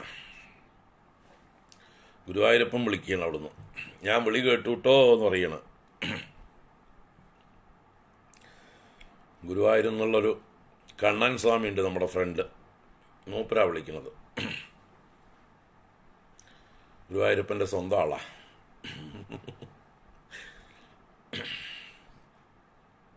ഇപ്പൊ കാര്യം പിടികിട്ടിയല്ലോ. ചതുശ്ലോകി ഭാഗവതത്തിലെ 1-ാം ശ്ലോകം പിടികിട്ടിയല്ലോ. അപ്പോൾ പശ്ചാദഹം യദേതച്ച, ഈ കാണുന്നതെല്ലാം ഞാൻ തന്നെയാണ് എന്ന് ഭഗവാൻ ഉറപ്പിച്ച് പറഞ്ഞു. അത് തന്നെയാണ് ഭാഗവതത്തിന് ആവർത്തിച്ച് പറയാനുള്ളതും. മുമ്പും പിമ്പും കാണിച്ചു തന്നിട്ട് നടുവിനെ കാണിച്ചു തരികയാണ്, ഉറപ്പിച്ചു തരികയാണ്. മുമ്പ് ഒന്നും ഉണ്ടായിരുന്നില്ല, പിന്നെയും ഒന്നും ഉണ്ടാവില്ല, പക്ഷെ ഒന്നുണ്ടായിരുന്നു മുമ്പും പിമ്പും. ആ ഒന്ന് തന്നെയാണ് ഇപ്പോൾ പലതായിട്ട് കാണപ്പെടുന്നത്. മുമ്പും പിമ്പും ഇല്ലാത്തതൊന്നും നടുവിലില്ല. ആദൗ അന്തേചയം നാസ്തി വർത്തമാനേപി തത്തതാ, ആദിയിലും അന്തത്തിലും ഇല്ലാത്തതൊന്നും നടുവിലുമില്ല. ആദിയിൽ എന്തുണ്ടായിരുന്നുവോ അത് തന്നെയാണ് ഇപ്പോഴും ഉള്ളത്. എല്ലാം ഇല്ലാതായാലും എന്ത് ശേഷിക്കുമോ അത് തന്നെയാണ് ഇപ്പോഴും ഉള്ളത്. അപ്പൊ ആദിയിലും അന്തത്തിലും ഉള്ളത് മാത്രമേ മധ്യത്തിലുമുള്ളൂ. ആദിയിലും അന്തത്തിലും നാരായണൻ മാത്രമേ ഉള്ളൂവെങ്കിൽ മധ്യത്തിലും ആരാണുള്ളത്? നാരായണനേ ഉള്ളൂ. അതാണ് തത്വം. അതല്ലാതെ വേറെന്തെങ്കിലും നിങ്ങൾ കാണുന്നുണ്ടെങ്കിൽ അത് നിങ്ങളുടെ ബുദ്ധിശൂന്യതയാണ്. അതാണ് അടുത്ത വരി ചതുശ്ലോകത്തില്. ഹൃദയാർത്ഥം യത് പ്രതീയേത ന പ്രതീയേത ചാത്മനി തദ്വിദ്യാദാത്മനോ മായാം യഥാ ആഭാസോ യഥാ തമഃ. ഹൃദയാർത്ഥം യത് പ്രതീയേത ന പ്രതീയേത ചാത്മനി തദ്വിദ്യാദാത്മനോ മായാം യഥാ ആഭാസോ യഥാ തമഃ. ഹൃദയ അർത്ഥം, അർത്ഥം ഹൃദയ, പദാർത്ഥം ഹൃദയ. ഹൃദയ എന്ന് പറഞ്ഞാൽ വിനാ. അപ്പോ യഥാർത്ഥത്തിൽ വസ്തു ഇല്ലാതെ അർത്ഥം വിനാ ഹൃദയാർത്ഥം യത് പ്രതീയേത, നിങ്ങൾക്ക് ഉള്ളതായിട്ട് പ്രതീതി ഉണ്ടാകുന്നുവോ? ഇല്ലാത്തൊരു പദാർത്ഥത്തിന്റെ നിങ്ങൾക്ക് പ്രതീതി ഉണ്ടാവുന്നുണ്ടെങ്കിൽ ഹൃദയാർത്ഥം യത് പ്രതീയേത ന പ്രതീയേത ച ആത്മനി, എന്നാൽ വസ്തുതയാ അന്വേഷിച്ച് ചെല്ലുമ്പോൾ ഇല്ലാതിരിക്കുകയും ചെയ്യുന്നത് തദ് വിദ്യാത് അതിനെ അറിഞ്ഞാലും ആത്മനോ മായാം അത് എൻ്റെ മായയാണ് എന്നറിഞ്ഞോളൂ.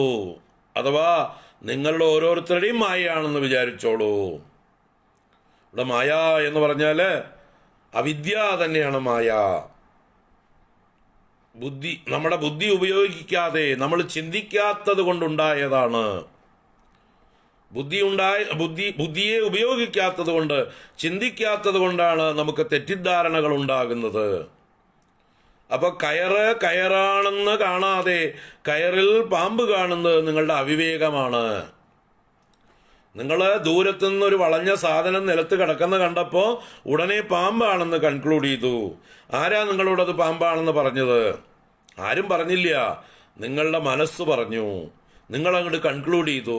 എന്നിട്ട് നിങ്ങൾ പേടിച്ചോടി. എന്നിട്ട് എവിടെയൊക്കെയോ വീണു, കയ്യും കാലമൊക്കെ ഒടിഞ്ഞു. അതിന് ആ കയർ ഉപദ്രവകാരിയാണോ? കയറാണോ നിങ്ങളെ വീഴ്ത്തിയിട്ടത്? കയറ് നിങ്ങളെ ഉപദ്രവിച്ചോ? നിങ്ങളോട് ഓടാൻ പറഞ്ഞോ? വീഴാൻ പറഞ്ഞോ? പാവം കയറിന്റെ പാട്ടിൽ കിടക്കണു. ആ കയറിനെ നിങ്ങൾ പാമ്പാണെന്ന് കരുതി. അപ്പോ പാമ്പില്ലാതെ പാമ്പെന്ന ഭാനം.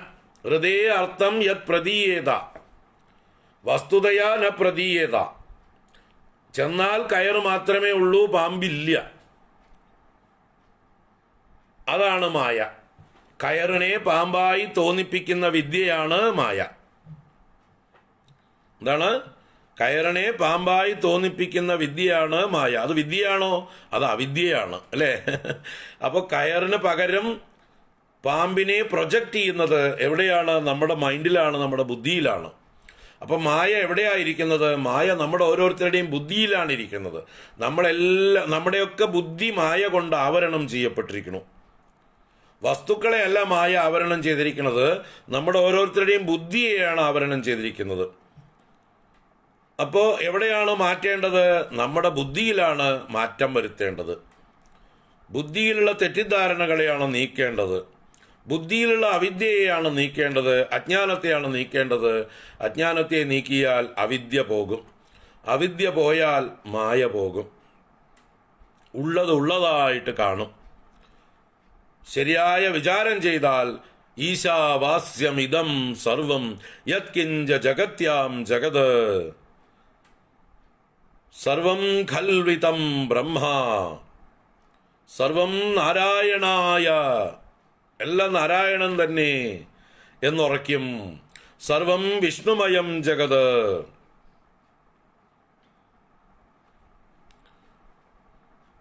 യാതൊന്നു കാൺമതതു നാരായണ പ്രതിമ. അപ്പൊ എവിടെയാണ് കറക്ഷൻ വേണ്ടത്? നമ്മുടെ ഓരോരുത്തരുടെയും ബുദ്ധിയിലാണ് കറക്ഷൻ വേണ്ടത്.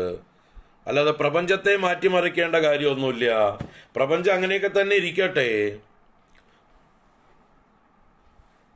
നമ്മുടെ ബുദ്ധിയിൽ കറക്ഷൻ വരുത്തിയാൽ, നമ്മളിപ്പോൾ കാണുന്ന കാഴ്ചകൾക്ക് മാറ്റം വരുത്തിയാൽ, ദർശനത്തിന് മാറ്റം വരുത്തിയാൽ, അതാണ് നമ്മുടെ ശാസ്ത്രങ്ങളൊക്കെ ദർശനങ്ങളാണ്. ദർശനം എന്ന് പറഞ്ഞാൽ ഒരു കാഴ്ചപ്പാടാണ്, നോക്കേണ്ട തലം. ഏത് രീതിയിൽ ഓരോ കാര്യങ്ങളെ നിങ്ങൾ നോക്കിക്കാണണം. അതുകൊണ്ട് ശാസ്ത്രങ്ങൾക്ക് ദർശനങ്ങൾ എന്ന് പേര്. ഒരു വിഷനാണത്. സത്യത്തെ ദർശിക്കുവാനുള്ള വിദ്യകളാണതെല്ലാം. സത്യത്തെ സത്യമായി കാണാനുള്ളതായിട്ടുള്ള അറിവ് പകർന്നു തരുന്നതായിട്ടുള്ള ശാസ്ത്രങ്ങളെ ദർശനങ്ങൾ എന്ന് വിളിക്കുന്നു. It gives you the proper vision, the right vision. സമ്യക് ദർശനം നൽകുന്നു അത്. ആ ദർശനങ്ങൾ ഉൾക്കൊണ്ടുകൊണ്ട് നമ്മൾ ലോകത്തെ കാണുമ്പോൾ നമ്മൾ പണ്ട് കണ്ട പാമ്പൊന്നും കാണില്ല, അല്ലേ? വെളിച്ചമടിച്ച് നോക്കുമ്പോൾ പാമ്പ് പോയി. പാമ്പ് എവിടെ പോയി? പാമ്പ് വന്നിട്ടുമില്ല, പോയിട്ടുമില്ല. പിന്നെ എന്താ ഉണ്ടായിരുന്നത്? കയറ് മാത്രമാണുള്ളത്. ആ ഉള്ള കയറിനെ കാണുന്നു. ഇതാണ് സത്യം. അപ്പോൾ ഇതാണ് ചതുശ്ലോകി ഭാഗവതം പറഞ്ഞത്. ഹൃദയർത്ഥം യത് പ്രതീയേത ന പ്രതീയേത ച ആത്മനി തദ് വിദ്യാദാത്മനോ മായാം. ഇല്ലാത്തത് തോന്നുന്നുവെങ്കിൽ അതിൻ്റെ കാരണമാണ് മായ എന്നറിഞ്ഞാലും. ഏതുപോലെ? യഥാ ആഭാസോ യഥാ തമഹ. ആഭാസവും തമസ്സും പോലെ എന്നാ പറഞ്ഞത്. ആഭാസം എന്നാൽ പ്രതിബിംബം, തമസ് എന്നാൽ ഇരുട്ട്, നിഴല് ഒക്കെ. അപ്പോൾ പ്രതിബിംബത്തിന് സത്യത്വമുണ്ടോ? പ്രതിബിംബം എന്നതൊരു വസ്തുവാണോ? ഉണ്ടെങ്കിൽ എത്ര നന്നായിരുന്നു അല്ലേ? പ്രതിബിംബത്തിന് അസ്തിത്വമുണ്ടോ? പ്രതിബിംബത്തിന് നമ്മളെ പേടിപ്പിക്കാനൊക്കെ കഴിയും. പക്ഷെ അതിന് അസ്തിത്വമുണ്ടെങ്കിൽ ബിംബമില്ലാതെ പ്രതിബിംബം നിൽക്കണം. നമ്മുടെ ഫോട്ടോകളല്ല ഉദ്ദേശിച്ചത്. കണ്ണാടിയിൽ കാണുന്ന പ്രതിബിംബം, ആ പ്രതിബിംബം അവിടെ തെളിഞ്ഞു വരുന്നത് എങ്ങനെയാ? മുമ്പിൽ നമ്മൾ ചെല്ലുമ്പോഴാണ്. ബിംബമാകുന്ന നമ്മൾ ചെല്ലുമ്പോൾ ആ പ്രതിബിംബം ഉണ്ടാവുന്നതോടെ കണ്ണാടിയിൽ തെളിയുന്നു. വാസ്തവത്തിൽ ഉള്ള വസ്തുവാണോ ആ പ്രതിബിംബം? ഉണ്ടോ? പ്രതിബിംബം സത്യമാണോ? ഉണ്ടെങ്കിൽ നമ്മൾ മാറിയാലും അവിടെ കാണണം. അതിന് സ്വതന്ത്രമായിട്ടുള്ളൊരു എക്സിസ്റ്റൻസ് ഉണ്ടെങ്കിൽ വിത്തൗട്ട് മീ എൻ്റെ പ്രതിബിംബം കണ്ണാടിയിൽ കാണണം. കാണുമോ? അപ്പൊ കണ്ണാടി എന്നൊരു ഉപാധിയും ഈ ബിംബമാകുന്ന ഞാനും നേരിട്ട് വരുമ്പോൾ വെളിച്ചവും വേണ്ടത്ര ഉണ്ടാകുമ്പോൾ മാത്രം ഉണ്ടാകുന്ന ഒരു പ്രതിഭാസമാണ് പ്രതിബിംബം. വെളിച്ചം വേണോ അതിന്? ഞാനും കണ്ണാടി ഉണ്ടായതുകൊണ്ട് മാത്രം കാര്യമില്ല, ഇരുട്ടത്ത് കാണില്ല. അപ്പോൾ ഇതിനെ പ്രകാശിപ്പിക്കുവാനുള്ള വെളിച്ചവും വേണം. അപ്പോൾ കണ്ണാടി, ബിംബമായിരിക്കുന്ന ഞാൻ, ഇടയിൽ വെളിച്ചം, ഇത് മൂന്നും ചേരുമ്പോഴാണ് ആ പ്രതിബിംബം എന്ന പ്രതിഭാസം ഉണ്ടാകുന്നത്. ആ പ്രതിബിംബത്തിന് യാതൊരു വസ്തുതയുമില്ല, സത്യത്വവുമില്ല. ഉണ്ടായിരുന്നുവെങ്കിൽ എത്ര നന്നായിരുന്നു അല്ലേ? പ്രതിബിംബങ്ങളെ കൊണ്ട് നമുക്ക് ഒരുപാട് കാര്യങ്ങൾ ചെയ്യാമായിരുന്നു. എനിക്ക് പകരം എൻ്റെ പ്രതിബിംബത്തിന് ഇവിടേക്ക് ക്ലാസ് എടുക്കാൻ വിട്ടിട്ട് എനിക്ക് വേറെ എവിടെയെങ്കിലുമൊക്കെ പോയിട്ട് പല കാര്യങ്ങളും സാധിച്ചു വരാമായിരുന്നു. നിങ്ങൾക്ക് നിങ്ങളുടെ പ്രതിബിംബത്തെ പറഞ്ഞയക്കാമായിരുന്നു ഓരോ ഭാഗത്തേക്ക്. അല്ലെങ്കിൽ പ്രതിബിംബത്തെ വീട്ടിലിരുത്തിയിട്ട് നിങ്ങൾക്ക് വേറെ എവിടെയെങ്കിലും പോയിട്ട് വരാമായിരുന്നു. വീട്ടിലെ കാര്യമൊക്കെ പ്രതിബിംബം നോക്കുമായിരുന്നു. പറ്റുമോ? നിങ്ങൾ പോയാൽ പ്രതിബിംബം പുറകെ വരും അല്ലേ? അപ്പോൾ പ്രതിബിംബം ഉള്ള വസ്തുവാണോ? ഇല്ല, ഇല്ലാത്തതാണ്, ആഭാസമാണ്, തോന്നൽ മാത്രമാണ്, മിഥ്യയാണ്. ഉള്ളത് ബിംബവും കണ്ണാടിയും വെളിച്ചവും. ഇത് മൂന്നും കൂടി ചേർന്നപ്പോൾ പുതിയൊരാൾ അവിടെ ഉണ്ടായി. അതുപോലെയാണ് നമ്മുടെ തെറ്റിദ്ധാരണകൾ മായ. ഇല്ലാത്തതിനെ ഉണ്ടാക്കാനുള്ള കഴിവാണ് മായ. ഉള്ളത് കയറുള്ളത് കൊണ്ടാണ് പാമ്പെന്ന് തോന്നലുണ്ടായത്. കയറുണ്ടായിരുന്നു, മന്ദബുദ്ധിയായ നമ്മളും ഉണ്ടായിരുന്നു, ചിന്തിക്കാത്ത നമ്മളും ഉണ്ടായിരുന്നു. നമ്മൾ പണ്ട് പാമ്പിനെ കണ്ട ഓർമ്മയും ഉണ്ടായിരുന്നു, വെളിച്ചക്കുറവും ഉണ്ടായിരുന്നു. എല്ലാം കൂടി ചേർന്നപ്പോൾ കയറ് പാമ്പായി. ചിന്തിക്കുക. അപ്പോൾ ഇങ്ങനെ ഒരുപാട് ഘടകങ്ങൾ വേണമായിരുന്നു ആ പാമ്പുണ്ടാവാൻ. യഥാർത്ഥത്തിൽ പാമ്പിട്ട് ഉണ്ടായിട്ടുമില്ല. അപ്പോൾ ആ പാമ്പിനെ പോലെയാണ് മായ. അന്വേഷിച്ചാൽ ഇല്ലാത്തവളാണ്, എന്നാൽ ഒരുപാട് പ്രശ്നങ്ങൾ ഉണ്ടാക്കാൻ കഴിവുള്ളവളുമാണ് ഈ മായ. അഘടിത ഘടന പടീയസി മായ. ഈ മായയ്ക്ക് നല്ല സാമർഥ്യമുണ്ട്. നമ്മളെ ഇങ്ങനെ വട്ടം കറക്കാനുള്ളതായിട്ടുള്ള എല്ലാ സാമർഥ്യവുമുണ്ട്. നമ്മളെ ഭ്രമിപ്പിക്കുവാനുള്ള എല്ലാ കഴിവുണ്ട് അതിന് എന്ന് പറയാം. അപ്പോൾ യഥാ തമഹ എന്ന് പറഞ്ഞാൽ ഇരുട്ട്. ഇരുട്ടും സത്യമല്ല, ഇരുട്ടിന് അസ്തിത്വമില്ല. അസ്തിത്വം സ്വന്തമായിട്ടുണ്ടെങ്കിൽ വെളിച്ചം വന്നാലും വെളിച്ചത്തോട് മത്സരിച്ച് ഞാനിവിടെ നിൽക്കും എന്ന് ഇരുട്ടിന് പറയാൻ കഴിയണം. നീ നിന്റെ പണി നോക്ക്, ഞാനാണ് ഇവിടെ ഫസ്റ്റ് ഓക്കുപ്പൈ ചെയ്തത്, ഞാനിവിടുന്ന് ഒഴിഞ്ഞു തരില്ല, നീ വേറെ എവിടെയെങ്കിലും പോയിരുന്നോ എന്ന് വെളിച്ചത്തോട് പറയാൻ ഇരുട്ടിന് സാധിക്കുമോ? വെളിച്ചം വന്നാൽ ഇരുട്ടിന് പിടിച്ചു നിൽക്കാൻ പറ്റുമോ? ഇരുട്ടിന് സ്വന്തമായിട്ടൊരു എക്സിസ്റ്റൻസ് ഉണ്ടോ? ഇല്ലല്ലോ. അപ്പൊ എന്താണ് ഇരുട്ട്? ഇരുട്ട് എന്ന് പറഞ്ഞാൽ വെളിച്ചത്തിന്റെ അഭാവം മാത്രമാണ്. അല്ലാതെ ഇരുട്ട് എന്ന് പറഞ്ഞാൽ സ്വയം ഒരു വസ്തുവല്ല, അതിനൊരു ഇൻഡിവിജ്വാലിറ്റി ഇല്ല. മനസ്സിലാവുണ്ടോ? വെളിച്ചത്തിന്റെ അഭാവത്തിന്റെ പേരാണ് ഇരുട്ട്. ഇരുട്ട് എന്നുള്ളത് ഒരു വസ്തുവല്ല. ഒരു വസ്തു ആയിരുന്നെങ്കിൽ നമ്മൾക്ക് വെളിച്ചം കൊണ്ട് നശിപ്പിക്കാൻ സാധിക്കില്ല. അപ്പൊ ഇല്ലാത്തതിൻ്റെ പേരാണ് ഇരുട്ട്. അതുപോലെയാണ് മായയും. നമ്മൾ ചിന്തിക്കാത്തത് വരേക്കേ മായയുള്ളൂ. നമ്മൾ ചിന്തിക്കാൻ തുടങ്ങിയാൽ മായ സ്ഥലം വിടും. ഓരോ കാര്യത്തിലുള്ള മായ. അപ്പോൾ അവിവേകമാണ് നമ്മുടെ തെറ്റിദ്ധാരണകൾക്കൊക്കെ കാരണം. വേണ്ടത്ര മനസ്സിരുത്തി വിചാരം ചെയ്യാത്തതിൻ്റെ ഫലമാണ് നമ്മളിന്ന് അനുഭവിക്കുന്നതായിട്ടുള്ള പല കഷ്ടപ്പാടുകളും. അപ്പോൾ ഈ പ്രപഞ്ച സത്യത്തെക്കുറിച്ച് നമ്മൾ വേണ്ട രീതിയിൽ മനസ്സിരുത്തി വിചാരം ചെയ്ത് ഉറപ്പിച്ചാൽ എല്ലാ ഭ്രമങ്ങളെയും നമുക്ക് ജയിച്ച് ഉള്ളതൊന്നേ ഒന്ന്, ആ ഒന്ന് ഞാൻ തന്നെയാണ്, എന്നിൽ നിന്ന് അന്യമായിട്ടൊന്നുമില്ല എന്ന് ഉറപ്പിച്ചിരിക്കാൻ കഴിയും. അവരാണ് രമണ മഹർഷിയെ പോലെയുള്ള സ്ഥിതപ്രജ്ഞന്മാർ, മഹാത്മാക്കൾ. അപ്പോൾ ആ ചതുശ്ലോകി ഭാഗവതത്തിൽ ആശയം ഒന്ന് ഇവിടേക്ക് കൊണ്ടുവന്നത് എന്തിനാ വെച്ചാൽ ഈ കാര്യങ്ങളുടെ ക്ലാരിറ്റിക്ക് വേണ്ടിയിട്ട്, ഈ കാര്യം വ്യക്തമാക്കാൻ വേണ്ടിയിട്ട്. ആ ആശയങ്ങളൊക്കെയാണ് ഇവിടെ മേൽപ്പത്തൂർ സംഗ്രഹിച്ചിരിക്കുന്നത്.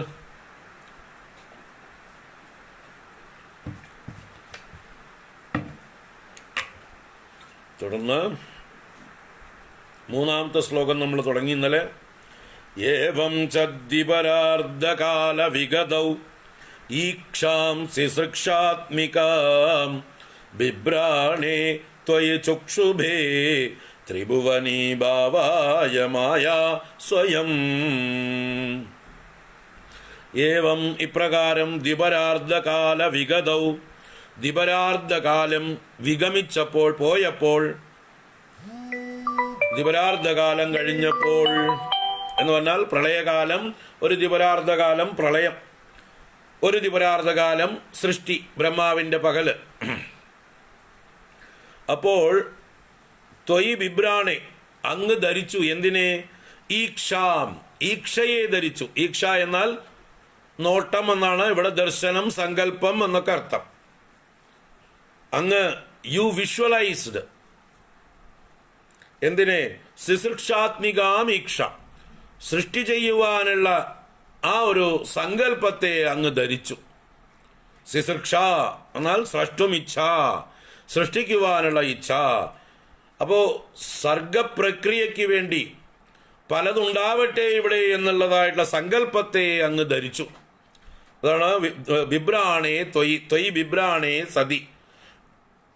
അപ്പൊ അങ്ങ് ഇങ്ങനെയുള്ളതായിട്ടൊരു ദർശനത്തെ ധരിച്ചപ്പോൾ ചുക്ഷുബേ, ആര്? മായാ, മായാ ക്ഷോഭിച്ചു സ്വയം.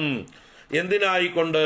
ത്രിഭുവനീ ഭാവായ, മൂന്ന് ലോകങ്ങളെയും ഭവിപ്പിക്കുവാനായിക്കൊണ്ട്, മൂന്ന് ലോകങ്ങളെയും ജനിപ്പിക്കുവാനായിക്കൊണ്ട്, നിർമ്മിക്കുവാനായിക്കൊണ്ട് ഭഗവാന്റെ ഉള്ളിൽ തന്നെ അടങ്ങിയിരിക്കുന്നതായിട്ടുള്ള ആ മായാശക്തി അത് ഉണർന്നു എന്നർത്ഥം. അത് ശോഭിച്ചു, അതിൽ ഇളക്കമുണ്ടായി, ചലനമുണ്ടായി.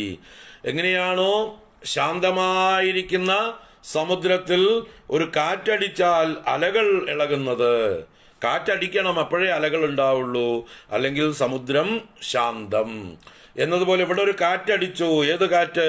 ഭഗവാന്റെ സങ്കല്പമാകുന്ന കാറ്റ്.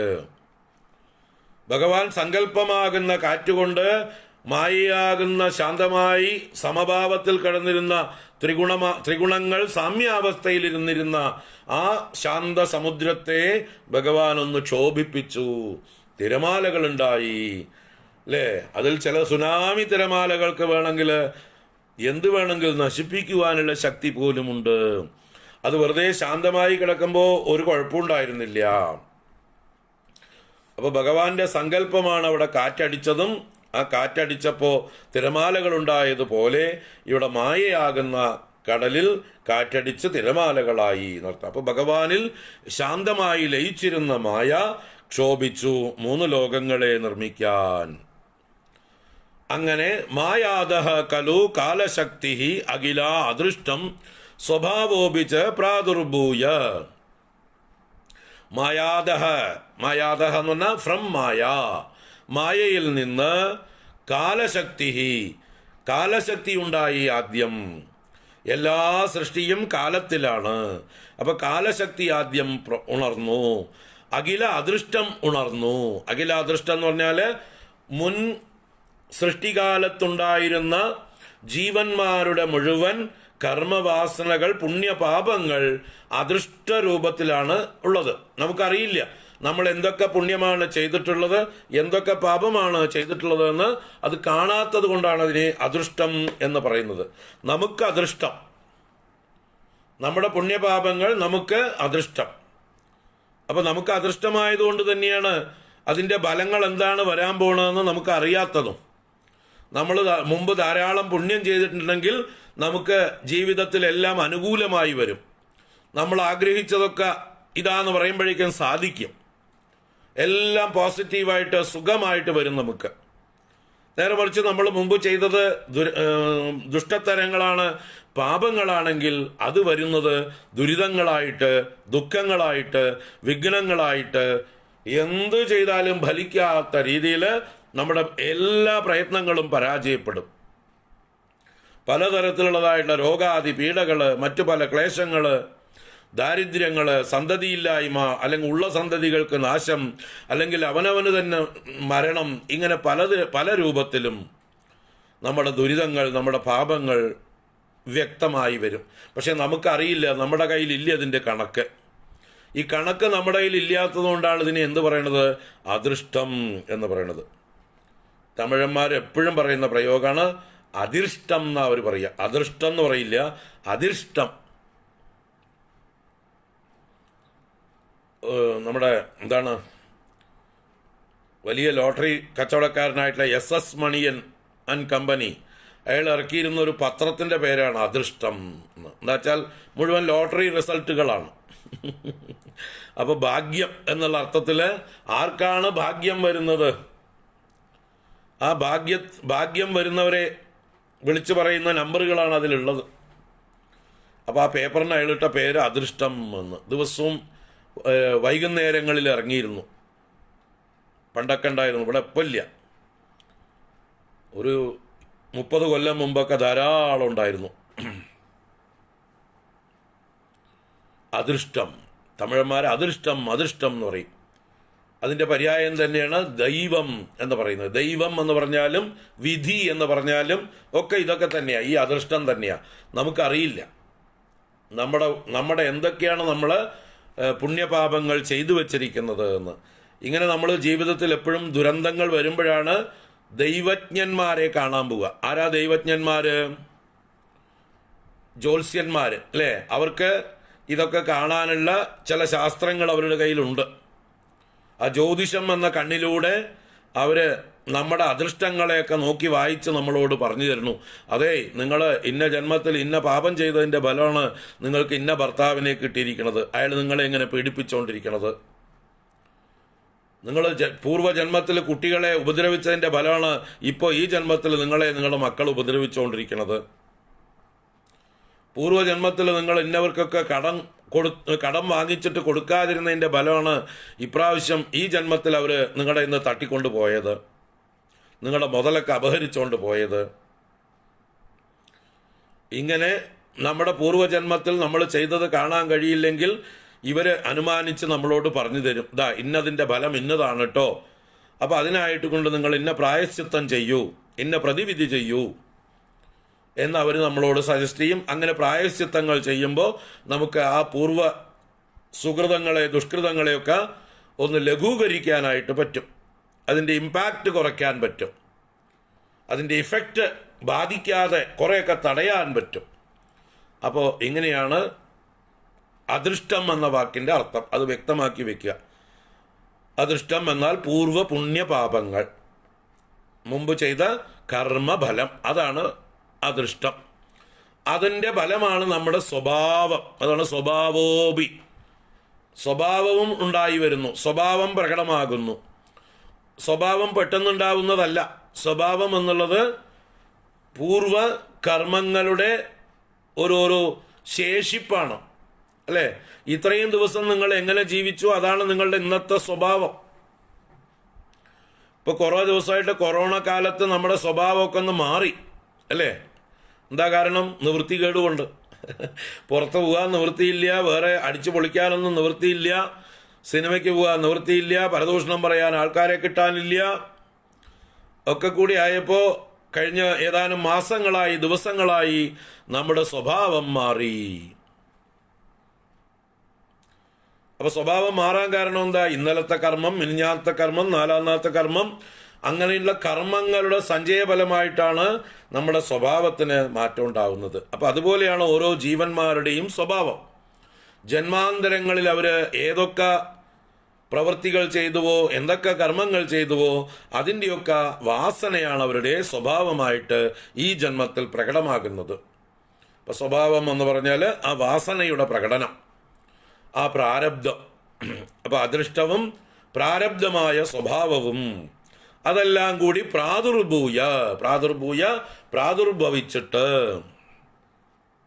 ഉണർന്നു വന്നിട്ട്, പൊങ്ങി വന്നിട്ട്, ഗുണാൻ വികാസ്യ, ഗുണങ്ങളെ വികസിപ്പിച്ചിട്ട്, ഓരോരുത്തരും ഉള്ളിലുള്ളതായിട്ട് സത്വഗുണം, രജോഗുണം, തമോ ഗുണം അതിനെ കൂടുതൽ മാനിഫെസ്റ്റ് ആക്കിയിട്ട് വിദദുഹു തസ്യാഹ സഹായക്രിയാം, തസ്യാഹ മായായാഹ സഹായക്രിയാം വിദദുഹു, ആ അമ്മയായ മായയ്ക്ക് സഹായികളായി വർത്തിച്ചു ഈ പറഞ്ഞ ഘടകങ്ങളൊക്കെ. അപ്പൊ മൂലകാരണം അവിദ്യയാകുന്ന മായ, അതിൻ്റെ സന്തതികളാണ് എന്താണ് ഈ പറഞ്ഞ കാലം, അദൃഷ്ടം, സ്വഭാവം മുതലായവ. മൂത്ത മക്കളാണ് എന്ന് പറയാം. മായയുടെ ആദ്യത്തെ മക്കളാണ് കാലവും അദൃഷ്ടവും സ്വഭാവവും ഒക്കെ. ഇനി സന്തതി പരമ്പരകൾ, മായ പെറ്റുപെരുകുന്ന, മായയുടെ മക്കൾ പെറ്റുപെരുകുന്ന ആ സന്തതി പരമ്പരകളാണ് ഈ ലോകത്തെ മുഴുവൻ ഈ രൂപത്തിലാക്കുന്നത്. അപ്പൊ അതിനെക്കുറിച്ച് പറയുന്നു. അതാണ് അടുത്ത 4-ാമത്തെ ശ്ലോകം. മായാ സന്നിഹിതോ പ്രവിഷ്ടവപുഷ സാക്ഷീരിഗീതോ ഭവാൻ ഭേദൈസ്താം പ്രതിബിംബദോ വിവിശിവാൻ ജീവോഭിനൈവാപരഃ കാലാദിപ്രതിബോധിതാദ ഭവത സഞ്ജോതിതാജ സ്വയം മായാസാ ഖലു ബുദ്ധിതത്വമസൃജത് യോസൗ മഹാനുച്യതേ. മായാ സന്നിഹിതോ പ്രവിഷ്ടവപുഷ സാക്ഷീതി ഗീതോ ഭവാൻ ഭേദൈസ്താം പ്രതിബിംബദോ വിവിശിവാൻ ജീവോഭിനൈവാപരഃ കാലാദിപ്രതിബോധിതാദ ഭവത സഞ്ജോതിതാജ സ്വയം മായാസാ ഖലു ബുദ്ധിതത്വമസൃജത് യോസൗ മഹാനുച്യതേ.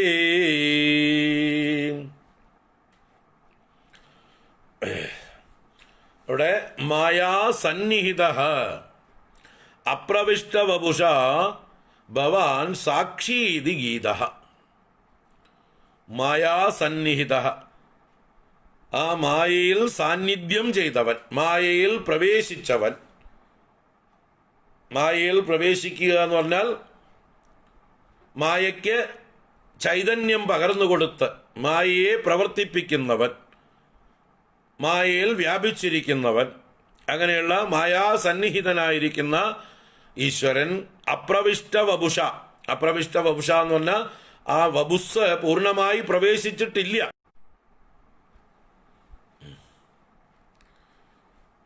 മായയിൽ പ്രവേശിച്ചതായിട്ടുള്ള അങ്ങ്, എന്നാൽ പ്രവേശിക്കാതെ അപ്രവിഷ്ടവപുഷ എന്ന് പറഞ്ഞാൽ സ്വതന്ത്രനായി തന്നെ നിന്നുകൊണ്ട്, അങ്ങനെയുള്ള ഭവാൻ സാക്ഷി ഇതി ഗീത, സാക്ഷി എന്ന് പറയപ്പെടുന്നു, ഗാനം ചെയ്യപ്പെടുന്നു, അറിവുള്ളവർ അങ്ങയെക്കുറിച്ച് പറയുന്നു. അപ്പോൾ ഈശ്വരൻ ഈ മായയെ പ്രേരിപ്പിച്ചിട്ട്, മായയെ വികസിക്കാൻ വിട്ടിട്ട്, മായയെ സൃഷ്ടിക്കാൻ വിട്ടിട്ട്, മായയെ കളിക്കാൻ വിട്ടിട്ട് ഭഗവാൻ എല്ലാറ്റിനും കാഴ്ചക്കാരനായി സാക്ഷിയായി നിൽക്കുകയാണ്. ഹി ഈസ് നോട്ട് ഇൻവോൾവ്ഡ്, ഉദാസീനനായിരിക്കുകയാണ്. അപ്പൊ ഈശ്വരന്റെ ഭാവം ഉദാസീനത. അത് കഴിഞ്ഞ് ഈ മായ എന്ത് ചെയ്യണു? താം ഭേദൈഹി പ്രതിബിംബതഃ വിവിശിവാൻ. താം എന്ന് പറഞ്ഞാൽ താം മായാം, ആ മായയെ തന്നെ ഭേദൈഹി അനേക ഭേദങ്ങളോടുകൂടി പ്രതിബിംബതഃ വിവിശിവാൻ അങ്ങ് പ്രതിബിംബങ്ങളായിട്ട് പ്രവേശിച്ചു. അപ്പോഴോ അയാളെ എന്ത് പറയണു? ജീവഃ അപി അപരഃ നയേവ. ആ പ്രതിബിംബിച്ച ആളുകളെയാണ് എന്ത് പറയണത്? ജീവൻ എന്ന് പറയുന്നത്. ആ ജീവനും അപരഃ നൈവ, അപരനല്ല, അങ്ങയിൽ നിന്ന് അന്യനല്ല, അങ്ങയുടെ പ്രതിബിംബങ്ങളെയാണ് ജീവൻ എന്ന് പറയുന്നത്. അപ്പോ മായ വിവിധ കഷ്ണങ്ങളായി, വിവിധ ഉപാധികളായി നാനാ പ്രപഞ്ച രൂപത്തിലിരിക്കുമ്പോൾ അതിൽ ഓരോന്നിലും അങ്ങ് പ്രവേശിച്ചു. ഒരു ഭാഗത്ത് അങ്ങ് സാക്ഷിയായിട്ട് നിൽപ്പുണ്ട്, വേറൊരു ഭാഗത്ത് അങ്ങ് പ്രതിബിംബമായിട്ട് അതിൽ പ്രവേശിച്ചു. ആ പ്രവേശിച്ച ആളുടെ പേരാണ് ജീവൻ എന്ന്. എങ്ങനെ ഇപ്പോൾ ഇതൊക്കെ മനസ്സിലാക്കുക എന്നാണെങ്കിൽ ഉദാഹരണം പറഞ്ഞാൽ മനസ്സിലാവും. അതിനാണ് ഉദാഹരണങ്ങൾ. ഇപ്പോൾ ജലാശയങ്ങൾ അല്ലേ, വലിയൊരു ജലാശയം, അതിൽ നിന്ന് കുറേ പാത്രങ്ങളിൽ, ബക്കറ്റുകളിൽ കുറേ വെള്ളം എടുക്കുക, നിരത്തി വയ്ക്കുക. ഈ ജലാശയങ്ങളിലുള്ള വെള്ളമൊക്കെ ഈ ബക്കറ്റിലുള്ള വെള്ളമൊക്കെ എവിടുന്ന് എടുത്തതാ? ആ വലിയ ജലാശയത്തിലെ വെള്ളം തന്നെയാണ്. എങ്കിലും ബക്കറ്റിന്റെ സൈസും വർണ്ണവും അനുസരിച്ച് ആ വെള്ളത്തിന് ചെറിയ ചെറിയ വ്യത്യാസങ്ങൾ തോന്നും. മൺപാത്രത്തിലെ വെള്ളത്തിന് അതിൻ്റേതായിട്ടുള്ളൊരു സ്വഭാവം, സ്വർണ്ണപാത്രത്തിലാ വെള്ളം വെച്ചതെങ്കിൽ അതിനൊരു സ്വഭാവം, വെള്ളിപ്പാത്രത്തിൽ വെച്ചാൽ അതിനൊരു സ്വഭാവം, പാത്രത്തിൻ്റെ സൈസുകൾക്കനുസരിച്ച് ഒക്കെ വെള്ളം അല്ലേ. എന്നിട്ട് മുകളിലുള്ളതായിട്ടുള്ള സൂര്യൻ ഈ ജലാശയത്തിൽ പ്രവേശിച്ചു, അഥവാ ഈ ജലങ്ങളിലൊക്കെ പ്രവേശിച്ചു, ഈ ബക്കറ്റുകളിലൊക്കെ പ്രവേശിച്ചു. അപ്പോൾ അവിടെ എന്ത് കാണാം? പ്രതിബിംബം കാണാം അല്ലേ. ഓരോ ബക്കറ്റുകളിലും വെള്ളത്തിലുള്ള പ്രതിബിംബം വ്യത്യസ്തമായിട്ട് തോന്നാം. ചുവന്ന ബക്കറ്റിലെ വെള്ളത്തിന് ഒരു ചുവപ്പ് നിറം കാണാം, അതിലുള്ള സൂര്യനും ഒരു ചുവപ്പ് നിറം കലർന്നിട്ടുണ്ടാവാം. പച്ച ബക്കറ്റാണെങ്കിൽ വെള്ളത്തിനൊരു പച്ച നിറം, അതിലുള്ള സൂര്യൻ ഒരു പച്ചപ്പ്. നീല ബക്കറ്റാണെങ്കിൽ സൂര്യൻ ഒരു നീലപ്പ്. മഞ്ഞയാണെങ്കിൽ സൂര്യൻ മഞ്ഞ. മൺപാത്രമാണെങ്കിൽ കാണുന്നവർക്ക് അയ്യേ മൺപാത്രത്തിലെ സൂര്യൻ. സ്വർണപാത്രത്തിലാണെങ്കിൽ ചിലരുടെ കണ്ണ് ആ സ്വർണപാത്രത്തിലെ സൂര്യൻ. വെള്ളിപ്പാത്രത്തിലാണെങ്കിൽ വെള്ളിപ്പാത്രത്തിലെ സൂര്യൻ. ഇനി ചെറിയ പാത്രത്തിലാണെങ്കിൽ അയ്യോ പാവം ചെറിയ സൂര്യൻ. വലിയ പാത്രത്തിലാണെങ്കിൽ വലിയ സൂര്യൻ. ഇതൊക്കെ വാസ്തവത്തിൽ ഈ പ്രതിബിംബം ഒക്കെ എവിടെ ആശ്രയിച്ചിട്ടുള്ളതാണ്? ആരുടെ പ്രതിബിംബമാണ്? മോളിലുള്ള സൂര്യൻ്റെയാണ്. അപ്പോൾ ഈ മോളിലുള്ള സൂര്യൻ ഈ വെള്ളത്തിലൊക്കെ പ്രവേശിച്ചിട്ടുണ്ട്, എന്നിട്ട് പ്രതിബിംബമായിട്ട് വേറെ വേറെ അതാത് ഉപാധിക്കനുസരിച്ച് പ്രകാശിക്കുന്നു. യഥാർത്ഥ സൂര്യൻ പ്രവേശിച്ചിട്ടുണ്ടോ എന്ന് ചോദിച്ചാൽ മൂപ്പര് ഈ വെള്ളം കണ്ടിട്ട് പോലും ഉണ്ടാവില്ല ചിലപ്പോൾ അല്ലേ. ഞാനോ എപ്പോ എവിടെ ഏത് വെള്ളത്തിൽ സൂര്യനോട് ചെന്ന് ചോദിച്ചാൽ, അപ്പോൾ സൂര്യൻ പ്രവേശിച്ചിട്ടുണ്ടോ? ഇല്ല. അതുപോലെ ഈശ്വരൻ ഈ പ്രപഞ്ചത്തിൽ പ്രവേശിച്ചിട്ടുണ്ടോ എന്ന് ചോദിച്ചാൽ, ഈശ്വരനോട് ചോദിച്ചാൽ ഈശ്വര അങ്ങ് സംസാരിയായോ എന്ന് ചോദിച്ചാൽ എനിക്കോ സംസാരോ? ഞാനോ എപ്പോ എവിടെ? ജനിച്ചോ മരിച്ചോ കരഞ്ഞോ രോഗിയോ ദുഃഖിയോ? ഒന്നുമില്ല. അതൊക്കെ ആർക്കാ പിന്നെ? അതൊക്കെ അതാത് ഉപാധിയിൽ പ്രതിബിംബിച്ച ഈശ്വരന്റെ ചൈതന്യമായ ആ പ്രതിബിംബത്തിനാണ്. നമ്മളൊക്കെ ഈ ഉപാധി ഇതൊക്കെ ബക്കറ്റാണ്. ഈ ശരീരങ്ങളൊക്കെ ഓരോ ബക്കറ്റാണ്. ഈ ബക്കറ്റിലുള്ള അന്ധക്കരണമാണ് അതിലുള്ള വെള്ളം. ഈ ബക്കറ്റിലെ ഈ അന്ധക്കരണമാകുന്ന വെള്ളത്തില്, മനസ്സാകുന്ന വെള്ളത്തില് ഈ ചൈതന്യം പ്രതിബിംബിച്ചപ്പോ ഞാൻ എന്ന ഭാവം ഉണ്ടായി, അഹങ്കാരം. ആ ഞാൻ ഞാൻ ഞാൻ. അപ്പൊ ഈ ബക്കറ്റിലുള്ള ഞാൻ വേറെ, മറ്റേ ബക്കറ്റിലുള്ള ഞാൻ വേറെ, മറ്റേ ബക്കറ്റിലുള്ള ഞാൻ വേറെ. നിങ്ങൾ ഓരോരുത്തരും ബക്കറ്റും വേറെ വെള്ളവും വേറെ അല്ലേ. നിങ്ങൾ ഓരോരുത്തരും ബക്കറ്റിന്റെ സൈസ് വ്യത്യാസമുണ്ട്, ബക്കറ്റിന്റെ നിറം വ്യത്യാസമുണ്ട്, ബക്കറ്റിന്റെ ഒറിജിൻ വ്യത്യാസമുണ്ട്, ബക്കറ്റിന്റെ മെറ്റീരിയൽ വ്യത്യാസമുണ്ട്. African bucket, European bucket, American bucket, made in China bucket, Japan bucket, Indian bucket, അതിൽ തന്നെ Kerala bucket, Tamil Nadu bucket, Andhra bucket, Karnataka bucket, ഓരോ ബക്കറ്റുകളാണ് നമ്മളൊക്കെ. അതിൽ തന്നെ Nair bucket, Iyer bucket, Namboothiri bucket, Ezhava bucket, Pulaya bucket. നമ്മൾ തിരിച്ചതാണ് ഈ ബക്കറ്റുകളൊക്കെ. നമ്മൾ കൊടുത്ത കളറുകളാണ് ഈ ബക്കറ്റുകൾക്ക്. ഈ ബക്കറ്റിലെ ജലം, ആ ജലത്തിൽ എന്തെങ്കിലുമൊക്കെ കലർത്തിയിട്ടുണ്ടെങ്കിൽ അതാണ് അന്ധക്കരണം എന്ന് പറയുന്നത്. അപ്പോൾ ശരീരമാകുന്ന ബക്കറ്റിലെ അന്ധക്കരണമാകുന്ന സൂക്ഷ്മ ശരീരമാകുന്ന ജലത്തിൽ ഈശ്വരന്റെ പ്രതിബിംബമാണ് ഈ അഭിമാനം, അഹങ്കാരം, ഈഗോ ജീവത്വം പ്രാപിച്ചിരിക്കുന്നത്. ഈ ഈഗോ, ഈ അഹങ്കാരം വാസ്തവത്തിൽ ഇല്ലാത്തതാണ്. ഈശ്വരന്റെ അനുഗ്രഹം കൊണ്ടാണ് ഈ മായ ചേഷ്ടിക്കുന്നത്, ഈ പ്രപഞ്ചത്തിലെ സർവചരാചരങ്ങൾ ചേഷ്ടിക്കുന്നത്. ഇതെല്ലാം ഒന്നാണ്. ഒരു പാത്രത്തിലെ വെള്ളം തന്നെയാണ് ഇതെല്ലാം, ഒരു ജലാശയത്തിലെ വെള്ളം തന്നെയാണ്. പക്ഷേ നമ്മൾ വേറെ വേറെ വേറെ വേറെ തിരിച്ചു വെച്ചിരിക്കണം. എൻ്റെ, നിന്റെ, അവൻ്റെ, അവരുടെ, ആ നാട്ടിലെ, ഈ നാട്ടിലെ, ഇന്ന മതസ്ഥരുടെ, ഇന്ന ജാതിക്കാരുടെ എന്നൊക്കെ പറഞ്ഞ് നമ്മൾ ഈ ബക്കറ്റുകൾക്ക് വൈവിധ്യങ്ങൾ കൽപ്പിച്ചിരിക്കുന്നു. ചിന്തിക്കുക, ഇതാണ്. അപ്പോൾ ഭേദൈഹി പ്രതിബിംബിത, ഭേദങ്ങളോടുകൂടി പ്രതിബിംബിച്ച് അങ്ങ് പ്രവേശിച്ചു. അതിനെയാണ് ജീവൻ എന്ന് പറയുന്നത്. അപ്പോൾ അങ്ങ് ഒരു ഭാഗത്ത് സാക്ഷിയായിരിക്കുന്നു, മറ്റൊരു ഭാഗത്ത് ജീവനായിരിക്കുന്നു. ഇതിനെ തന്നെയാണ് ഉപനിഷത്ത് പറഞ്ഞത്, ഒരു മരത്തിലിരിക്കുന്ന രണ്ട് പക്ഷികൾ. ദ്വൗ സുപർണൗ സയുജൗ സഖായൗ സമാനം വൃക്ഷഃ പരിഷസ്വജാതേ തയോരന്യഃ പിപ്പലം സ്വാദ്വത്തി തയോരേകഃ പിപ്പലം സ്വാദ്വത്തി അനശ്നന്നന്യോ അഭിജാകശീതി. മുണ്ടകോപനിഷത്തിൽ ഒരു ദൃഷ്ടാന്തം പറഞ്ഞു. ഒരു മരത്തിലിരിക്കുന്ന രണ്ട് പക്ഷികൾ, ഒന്ന് മുകളിലിരുന്ന് സാക്ഷിയായിരിക്കുന്നു, ഒന്നും തിന്നുന്നില്ല. താഴെ ഇരിക്കുന്ന പക്ഷി പഴങ്ങളൊക്കെ കൊത്തി കൊത്തി ഓടി നടക്കുന്നു, എന്നിട്ട് കരയുകയും ചെയ്യുന്നു, വിഷമിക്കുകയും ചെയ്യുന്നു. ചവർപ്പുള്ള പഴം തിന്നുമ്പോൾ മുഖം ചമ്മുന്നു, മധുരമുള്ളത് തിന്നുമ്പോൾ ഹായ് എന്ന് പറയുന്നു, പുളിയുള്ളത് തിന്നുമ്പോൾ അതിൻ്റേതായിട്ടുള്ള ഭാവം കാണുന്നു. ഇങ്ങനെ ഒരു പക്ഷി ഓടി നടക്കുന്നു, ഒരു പക്ഷി സുഖമായിരിക്കുന്നു. അപ്പോൾ നമ്മുടെ ഓരോരുത്തരുടെയും ഈ ശരീരമാകുന്ന വൃക്ഷത്തിൽ രണ്ട് പക്ഷികളുണ്ട്. ഇല്ലാത്ത പക്ഷി ജീവൻ എന്ന പക്ഷിയും ചൈതന്യമായിരിക്കുന്ന ഈശ്വരൻ എന്ന പക്ഷിയും. ആ ഈശ്വരന് ഇതൊന്നും ബാധിക്കുന്നില്ല. ഈ നിഴലായിട്ടുള്ള പക്ഷിക്കാണ്, ഈ പ്രതിബിംബിത പക്ഷിക്കാണ് ഈ പ്രശ്നങ്ങളൊക്കെ. ഈ ഉപാധിയുമായിട്ടുള്ള താതാത്മ്യം പ്രാപിച്ച് കർമ്മഫലങ്ങളൊക്കെ അനുഭവിച്ചുകൊണ്ട് സുഖവും ദുഃഖവും അനുഭവിച്ച് കരയുകയും ചിരിക്കുകയും ചെയ്തുകൊണ്ട് ഓടി നടക്കുന്ന പക്ഷിയെപ്പോലെ ഈ ജീവനാവുന്ന പക്ഷി ഓടി നടക്കുന്നു.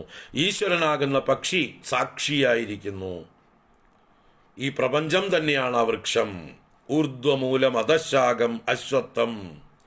അപ്പൊ ഈ പ്രപഞ്ച വൃക്ഷത്തിന്റെ മുകളിൽ ഈശ്വരൻ സാക്ഷിയായി ഈ വൃക്ഷത്തെ പ്രവർത്തിപ്പിക്കുന്നു, ഈ വൃക്ഷത്തെ അനുഗ്രഹിക്കുന്നു.